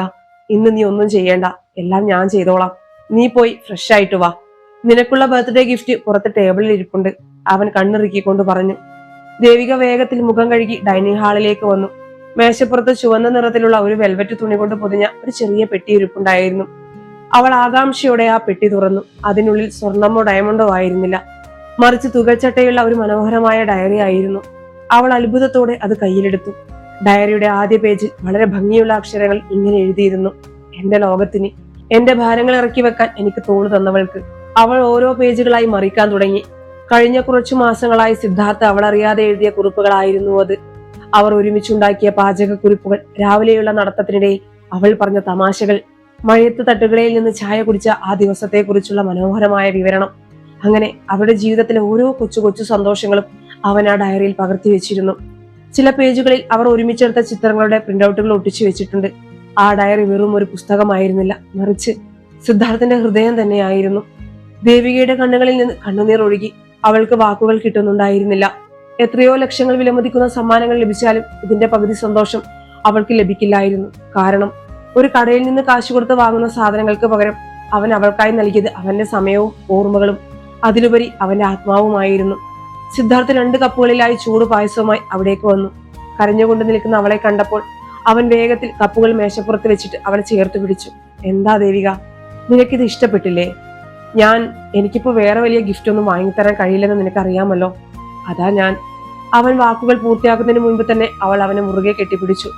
ഇതുപോലെ വിലപിടിപ്പുള്ള ഒരു സമ്മാനം ഇതിനു മുമ്പ് എനിക്ക് കിട്ടിയിട്ടില്ലല്ലോ സിദ്ധു. നീ എനിക്കായി നിന്റെ സമയം മാറ്റിവെച്ചല്ലോ. എന്റെ കൊച്ചു കൊച്ചു കാര്യങ്ങൾ പോലും ഇത്രത്തോളം ശ്രദ്ധയോടെ ഓർത്തു വെച്ചല്ലോ. ഇതിനേക്കാൾ വലിയൊരു സന്തോഷം ഇനി ഈ ലോകത്ത് എനിക്ക് കിട്ടാനില്ല, അവൾ വിങ്ങിപ്പൊട്ടിക്കൊണ്ട് പറഞ്ഞു. ആ ഡയറി അവൾ നെഞ്ചോട് ചേർത്ത് പിടിച്ചിരുന്നു. സിദ്ധാർത്ഥ് അവളുടെ കണ്ണുനീർ തുടച്ചു മാറ്റി. നീ കരയാതെ ദേവിക, നീ കരഞ്ഞാൽ പിന്നെ എനിക്ക് സങ്കടം വരും. മുൻപൊക്കെ നീ എന്തു ചോദിച്ചാലും കാശ് കൊടുത്തു വാങ്ങിത്തരാൻ എനിക്ക് കഴിയുമായിരുന്നു. പക്ഷെ നിന്റെ മനസ്സ് വായിക്കാൻ എനിക്ക് കഴിഞ്ഞിരുന്നില്ല. ഇന്ന് എന്റെ കയ്യിൽ ആ പഴയ ബാങ്ക് ബാലൻസ് ഇല്ല. പക്ഷേ നിന്നെ പൂർണ്ണമായും മനസ്സിലാക്കാൻ കഴിയുന്ന ഒരു വലിയ ഹൃദയമുണ്ട്. അത് നീ തന്നതാണ്. ആ പ്രഭാതത്തിൽ ചൂട് പായസത്തിന്റെ മധുരത്തിനൊപ്പം അവരുടെ സ്നേഹവും കൂടുതൽ മധുരിക്കുകയായിരുന്നു. വില കൂടിയ സമ്മാനങ്ങൾക്കും വലിയ ആഘോഷങ്ങൾക്കും അപ്പുറത്ത് പരസ്പരം നൽകുന്ന സമയത്തിനും കരുതലുമാണ് ഏറ്റവും വലിയ വിലയെന്ന് അവർ വീണ്ടും വീണ്ടും തിരിച്ചറിയുകയായിരുന്നു. പുറത്ത് ചെറിയൊരു മഴ ചാറാൻ തുടങ്ങിയിരുന്നു. പ്രകൃതി പോലും അവരുടെ ആ സന്തോഷത്തിൽ പങ്കുചേരുന്നത് പോലെ തോന്നി. ജീവിതം അതിന്റെ ഏറ്റവും മനോഹരവും അർത്ഥവത്വമായ ദിശയിലൂടെയാണ് സഞ്ചരിക്കുന്നതെന്ന പൂർണ്ണബോധ്യം ആ നിമിഷം അവരുടെ മനസ്സുകളിൽ വലിയൊരു പ്രകാശമായി നിറഞ്ഞു നിന്നു. ജന്മദിനത്തിന്റെ പകലിലെ നേരിയ മഴയ്ക്ക് ശേഷം വൈകുന്നേരം കൂടുതൽ ശാന്തമായിരുന്നു. മുൻപൊക്കെ ഇത്തരം പ്രത്യേക ദിവസങ്ങളിൽ നഗരത്തിലെ വില കൂടിയ ഏതെങ്കിലും റെസ്റ്റോറന്റിൽ നിന്നും ഡിന്നർ കഴിക്കുന്നതായിരുന്നു അവരുടെ പതിവ്. വർണ്ണാഭമായ ലൈറ്റുകൾക്കും മൃദുവായ സംഗീതത്തിനുമിടയിൽ മറ്റുള്ളവരുടെ ശ്രദ്ധ പിടിച്ചുപറ്റുന്ന രീതിയിൽ ഒരുമിച്ചിരുന്ന് ഭക്ഷണം കഴിക്കുമ്പോഴാണ് സ്നേഹം പൂർണ്ണമാകുന്നതെന്ന തെറ്റായ ധാരണ അവരിൽ ഉണ്ടായിരുന്നു. എന്നാൽ ഇന്ന് അവരുടെ ചെറിയ അടുക്കളയിൽ അവർ ഒന്നിച്ച് അത്താഴം തയ്യാറാക്കുകയാണ് ചെയ്തത്. വളരെ ലളിതമായ ചപ്പാത്തിയും പനീർ ബട്ടൺ മസാലയും. ഓരോ ചപ്പാത്തി പരത്തുമ്പോഴും ദേവികയുടെ മുഖത്തുണ്ടായിരുന്ന ചിരിയും അതിൽ എണ്ണ പുരട്ടുമ്പോൾ സിദ്ധാർത്ഥിന്റെ കണ്ണുകളിൽ ഉണ്ടായിരുന്ന തിളക്കവും കോടികൾ കൊടുത്താൽ ലഭിക്കുന്നതായിരുന്നില്ല. സ്വന്തം വീടിന്റെ 4 ചുവരുകൾക്കുള്ളിൽ പരസ്പരം സഹായിച്ചുകൊണ്ട് പാചകം ചെയ്യുന്നതിലെ സന്തോഷം ലോകത്തെ ഏത് 5 സ്റ്റാർ ഹോട്ടലിലെ ഭക്ഷണത്തെക്കാളും രുചികരമാണെന്ന് അവർ തിരിച്ചറിയുകയായിരുന്നു. അത്താഴത്തിന് ശേഷം ബാൽക്കണിയിലെ ഇളം കാറ്റിലേക്ക് അവർ വന്നിരുന്നു. നഗരത്തിന്റെ തിരക്കുകൾ പതുക്കെ ഒഴിഞ്ഞു തുടങ്ങുന്നതേ ഉണ്ടായിരുന്നുള്ളൂ. ദൂരെ ഹൈവേയിലൂടെ പായുന്ന വാഹനങ്ങളുടെ വെളിച്ചം ഒരു ചുവന്ന റിബൺ പോലെ കാണാമായിരുന്നു. ആകാശത്ത് മേഘങ്ങൾ പൂർണ്ണമായും ഒഴിഞ്ഞു പോയിരുന്നു. നക്ഷത്രങ്ങൾ ഒരു ഉത്സവപ്പറമ്പിലെ വിളക്കുകൾ പോലെ മിന്നിത്തിളങ്ങുന്നുണ്ട്. സിദ്ധാർത്ഥ് ദേവികയുടെ അടുത്തേക്ക് കസേര നീക്കിയിട്ടു. അവളുടെ മടിയിൽ രാവിലെ അവൻ നൽകിയ ആ തുകൽച്ചട്ടയുള്ള ഡയറി അപ്പോഴും ഭദ്രമായി ഇരിപ്പുണ്ടായിരുന്നു. ഇരുട്ടിലും അവളുടെ വിരലുകൾ ആ ഡയറിയിലെ അക്ഷരങ്ങളിലൂടെ തലോടിക്കൊണ്ടിരുന്നു. ദേവിക, സിദ്ധാർത്ഥ് അവളുടെ തോളിലൂടെ കൈയിട്ട് അവളെ തന്നിലേക്ക് കൂടുതൽ ചേർത്ത് പിടിച്ചു. ഈ കഴിഞ്ഞ കുറച്ചു മാസങ്ങൾ എന്നെ പഠിപ്പിച്ച പാഠങ്ങൾ ചെറുതല്ല. ഒരു പുരുഷൻ എന്ന നിലയിൽ എന്റെ അഹങ്കാരവും എല്ലാം ഒറ്റയ്ക്ക് ചുമക്കണമെന്ന ദുരഭിമാനവുമാണ് അന്ന് ആ ഷോപ്പിംഗ് മാളിൽ വെച്ച് നമ്മളെ തമ്മിൽ അകറ്റിയത്. സാമ്പത്തികമായ ഒരു ചെറിയ തിരിച്ചടി വരുമ്പോൾ തന്നെ തകർന്നു പോകുന്നതായിരുന്നു എന്റെ ലോകം. കാരണം പണമാണ് സ്നേഹത്തിന്റെ അടിസ്ഥാനമെന്ന് ഞാൻ വിശ്വസിച്ചു പോയി. അവൻ ദീർഘമായി നിശ്വസിച്ചു. ആ കാറ്റിൽ അവന്റെ വാക്കുകൾക്ക് വല്ലാത്തൊരു ആഴമുണ്ടായിരുന്നു. ദേവിക അവന്റെ നെഞ്ചിലേക്ക് തലചായ്ച്ചു. അവളുടെ മുടിയിഴകളിലൂടെ വിരലോടിച്ചുകൊണ്ട് അവൻ തുടർന്നു. സമൂഹത്തിന്റെ കണ്ണിൽ നമ്മൾ എങ്ങനെയുള്ളവരാണെന്ന് കാണിക്കാൻ വേണ്ടി നാം ചുമന്നിരുന്ന ചില അദൃശ്യമായ ഭാരങ്ങൾ ഉണ്ടായിരുന്നല്ലോ. ഏറ്റവും പുതിയ വസ്ത്രങ്ങൾ ധരിക്കണം, വില കൂടിയ കാറിൽ സഞ്ചരിക്കണം, വീക്കെൻഡുകളിൽ പണം വാരി എറിയണം. ഇതെല്ലാം മറ്റുള്ളവരെ ബോധ്യപ്പെടുത്താനുള്ള നമ്മുടെ ശ്രമങ്ങളായിരുന്നു. ഈ ഭാരങ്ങളെല്ലാം കൂടി എന്റെ നെഞ്ചിൽ ഒരു വലിയ കരിങ്കലായി മാറിയപ്പോഴാണ് എനിക്ക് ശ്വാസം മുട്ടിയത്. പക്ഷെ നീ ആ കരിങ്കലിനെ ഒരു പൂവായി മാറ്റി തന്നു ദേവിക. ദേവിക പതുക്കെ മുഖമുയർത്തി അവന്റെ കണ്ണുകളിലേക്ക് നോക്കി. നക്ഷത്രങ്ങളുടെ നേരിയ വെളിച്ചത്തിൽ ആ കണ്ണുകളിൽ നനവുണ്ടോ എന്ന് അവൾ സംശയിച്ചു. സത്യത്തിൽ നമ്മളെയല്ല സിദ്ധു, നമ്മുടെ ഉള്ളിലെ വ്യാമോഹങ്ങളെയാണ് ആ പ്രതിസന്ധി തകർത്തത്. അവൾ മൃദുവായി പറഞ്ഞു. കല്യാണം കഴിഞ്ഞ സമയത്ത് എനിക്കും തോന്നിയിരുന്നു നീ എനിക്ക് വാങ്ങിത്തരുന്ന വില കൂടിയ സമ്മാനങ്ങളിലാണ് നിന്റെ സ്നേഹം ഇരിക്കുന്നതെന്ന്. പക്ഷെ അഞ്ജലിയുടെ കല്യാണത്തിന് എന്റെ പഴയ കാഞ്ചീപുരം സാരി എടുത്ത് നിന്റെ കൈപിടിച്ച് നടന്നപ്പോൾ എനിക്ക് ലഭിച്ച ഒരു വലിയ ആത്മവിശ്വാസം ഉണ്ടല്ലോ, അത് ഏതൊരു ഡിസൈനർ ഡ്രസ് ഇട്ടാലും എനിക്ക് കിട്ടില്ലായിരുന്നു.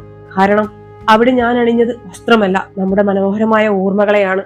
അവൾ തന്റെ മടിയിലിരുന്ന ഡയറി എടുത്തുയർത്തി കാണിച്ചു. പിന്നെ ഇന്നത്തെ ഈ സമ്മാനം എന്റെ ജീവിതത്തിലെ ഏറ്റവും വിലപ്പെട്ട നിധിയാണിത്. ഇത് വായിച്ചപ്പോൾ ഞാൻ തിരിച്ചറിഞ്ഞത് ഞാൻ പോലും അറിയാതെ നീ എന്നെ എത്രത്തോളം നിരീക്ഷിക്കുന്നുണ്ടെന്നും എന്റെ സന്തോഷങ്ങളെ എത്രമേൽ പ്രണയിക്കുന്നുണ്ടെന്നുമാണ്. നമ്മൾ തമ്മിലുള്ള ആ പഴയ മൗനത്തിന്റെ മതിൽ എന്നേക്കുമായി തകർന്നു പോയിരിക്കുന്നു സിദ്ധു. സിദ്ധാർത്ഥ് ആ ഡയറിയോടൊപ്പം അവളുടെ കൈകളും ചേർത്ത് പിടിച്ച് അതിലൊരു ചുംബനം നൽകി. പുറത്ത് രാത്രിക്ക് കൂടുതൽ സൗന്ദര്യം കൈവരികയായിരുന്നു. നഗരത്തിലെ ഒരു ഫ്ളാറ്റിന്റെ ബാൽക്കണിയിലാണെങ്കിലും അവർക്ക് ചുറ്റും ഒരു വലിയ പ്രപഞ്ചം തന്നെ സ്നേഹത്തിന്റെ കുടപിടിച്ച് നിൽക്കുന്നത് പോലെ തോന്നി. ജീവിതത്തിൽ പലപ്പോഴും കൊടുങ്കാറ്റുകൾ വരുന്നത് നമ്മെ തകർക്കാനല്ല, മറിച്ച് നമ്മുടെ വേരുകൾ എത്രത്തോളം ആഴത്തിലാണെന്ന് നമ്മെ തന്നെ ബോധ്യപ്പെടുത്താനാണെന്ന് അവർക്കിപ്പോൾ മനസ്സിലായി. സാമ്പത്തിക ബുദ്ധിമുട്ടുകളോ ശമ്പളം വെട്ടിക്കുറച്ചതോ അല്ല അവരുടെ പ്രശ്നങ്ങൾക്ക് കാരണമായിരുന്നത്. ഉള്ളിലെ സങ്കടങ്ങൾ തുറന്നു പറയാൻ മടിച്ച സിദ്ധാർത്ഥിന്റെ മൗനവും ആ മൗനത്തെ തെറ്റായി വ്യാഖ്യാനിച്ച ദേവികയുടെ മുൻവിധികളുമായിരുന്നു. പരസ്പരം സംസാരിക്കാൻ തുടങ്ങിയപ്പോൾ അദൃശ്യമായി അവർ ചുമന്നിരുന്ന എല്ലാ ഭാരങ്ങളും ഒലിച്ചുപോയി. ഇനി എന്ത് പ്രതിസന്ധി വന്നാലും നമുക്കത് ഒരുമിച്ച് നേരിടാമല്ലേ സിദ്ധു? ദേവിക ചോദിച്ചു. തീർച്ചയായും. ഇനി നമ്മൾക്കിടയിൽ രഹസ്യങ്ങളില്ല, ഒളിച്ചുവെക്കലുകളില്ല. ഉള്ളതുകൊണ്ട് സന്തോഷിക്കാൻ നീ എന്നെ പഠിപ്പിച്ചു കഴിഞ്ഞു. എനിക്ക് നിന്റെ ഈ ചിരി മാത്രം മതി ദേവിക. ഈ ലോകം മുഴുവൻ വെട്ടിപ്പിടിക്കാനുള്ള കരുത്ത് അതിലുണ്ട്. സിദ്ധാർത്ഥ് വളരെ ഉറപ്പോടെ പറഞ്ഞു. രാത്രിയുടെ നിശബ്ദതയിൽ ഒരു ചെറിയ നിലാവ് അവരെ പുണർന്ന് കടന്നുപോയി. പണത്തിന്റെയോ ആഡംബരങ്ങളുടെയോ പളവളപ്പില്ലാതെ തികച്ചും നഗ്നമായ സത്യസന്ധമായ ഒരു പ്രണയം അവിടെ പൂർണ്ണതയിലെത്തി നിൽക്കുകയായിരുന്നു. ആ ബാൽക്കണിയിൽ ഇരുന്ന് ഇനിയുള്ള കാലം മുഴുവൻ ഒരുമിച്ച് സ്വപ്നം കാണാൻ അവർ തയ്യാറായിരുന്നു. തങ്ങൾക്ക് ചുറ്റുമുള്ള ലോകം എത്ര വേഗത്തിൽ മാറിയാലും തങ്ങളുടെ ഈ ചെറിയ ലോകം ഒരിക്കലും തകരില്ലെന്ന വിശ്വാസം അവരിൽ ഉണ്ടായിരുന്നു. അനാവശ്യമായ ചിന്തകളുടെയും സങ്കടങ്ങളുടെയും അദൃശ്യമായ ഭാരങ്ങൾ എന്നേക്കുമായി ഇറക്കി വെച്ചുകൊണ്ട് അവർ പുതിയൊരു പുലരിയെ വരവേൽക്കാനായി പരസ്പരം കൂടുതൽ ചേർന്നിരുന്നു. സിദ്ധാർത്ഥിന്റെയും ദേവിയുടെയും കഥ ഇവിടെ അവസാനിക്കുന്നില്ല, മറിച്ച് സ്നേഹത്തിന്റെ ഏറ്റവും മനോഹരമായ പുതിയൊരു അധ്യായം അവിടെ തുടങ്ങുകയാണ്.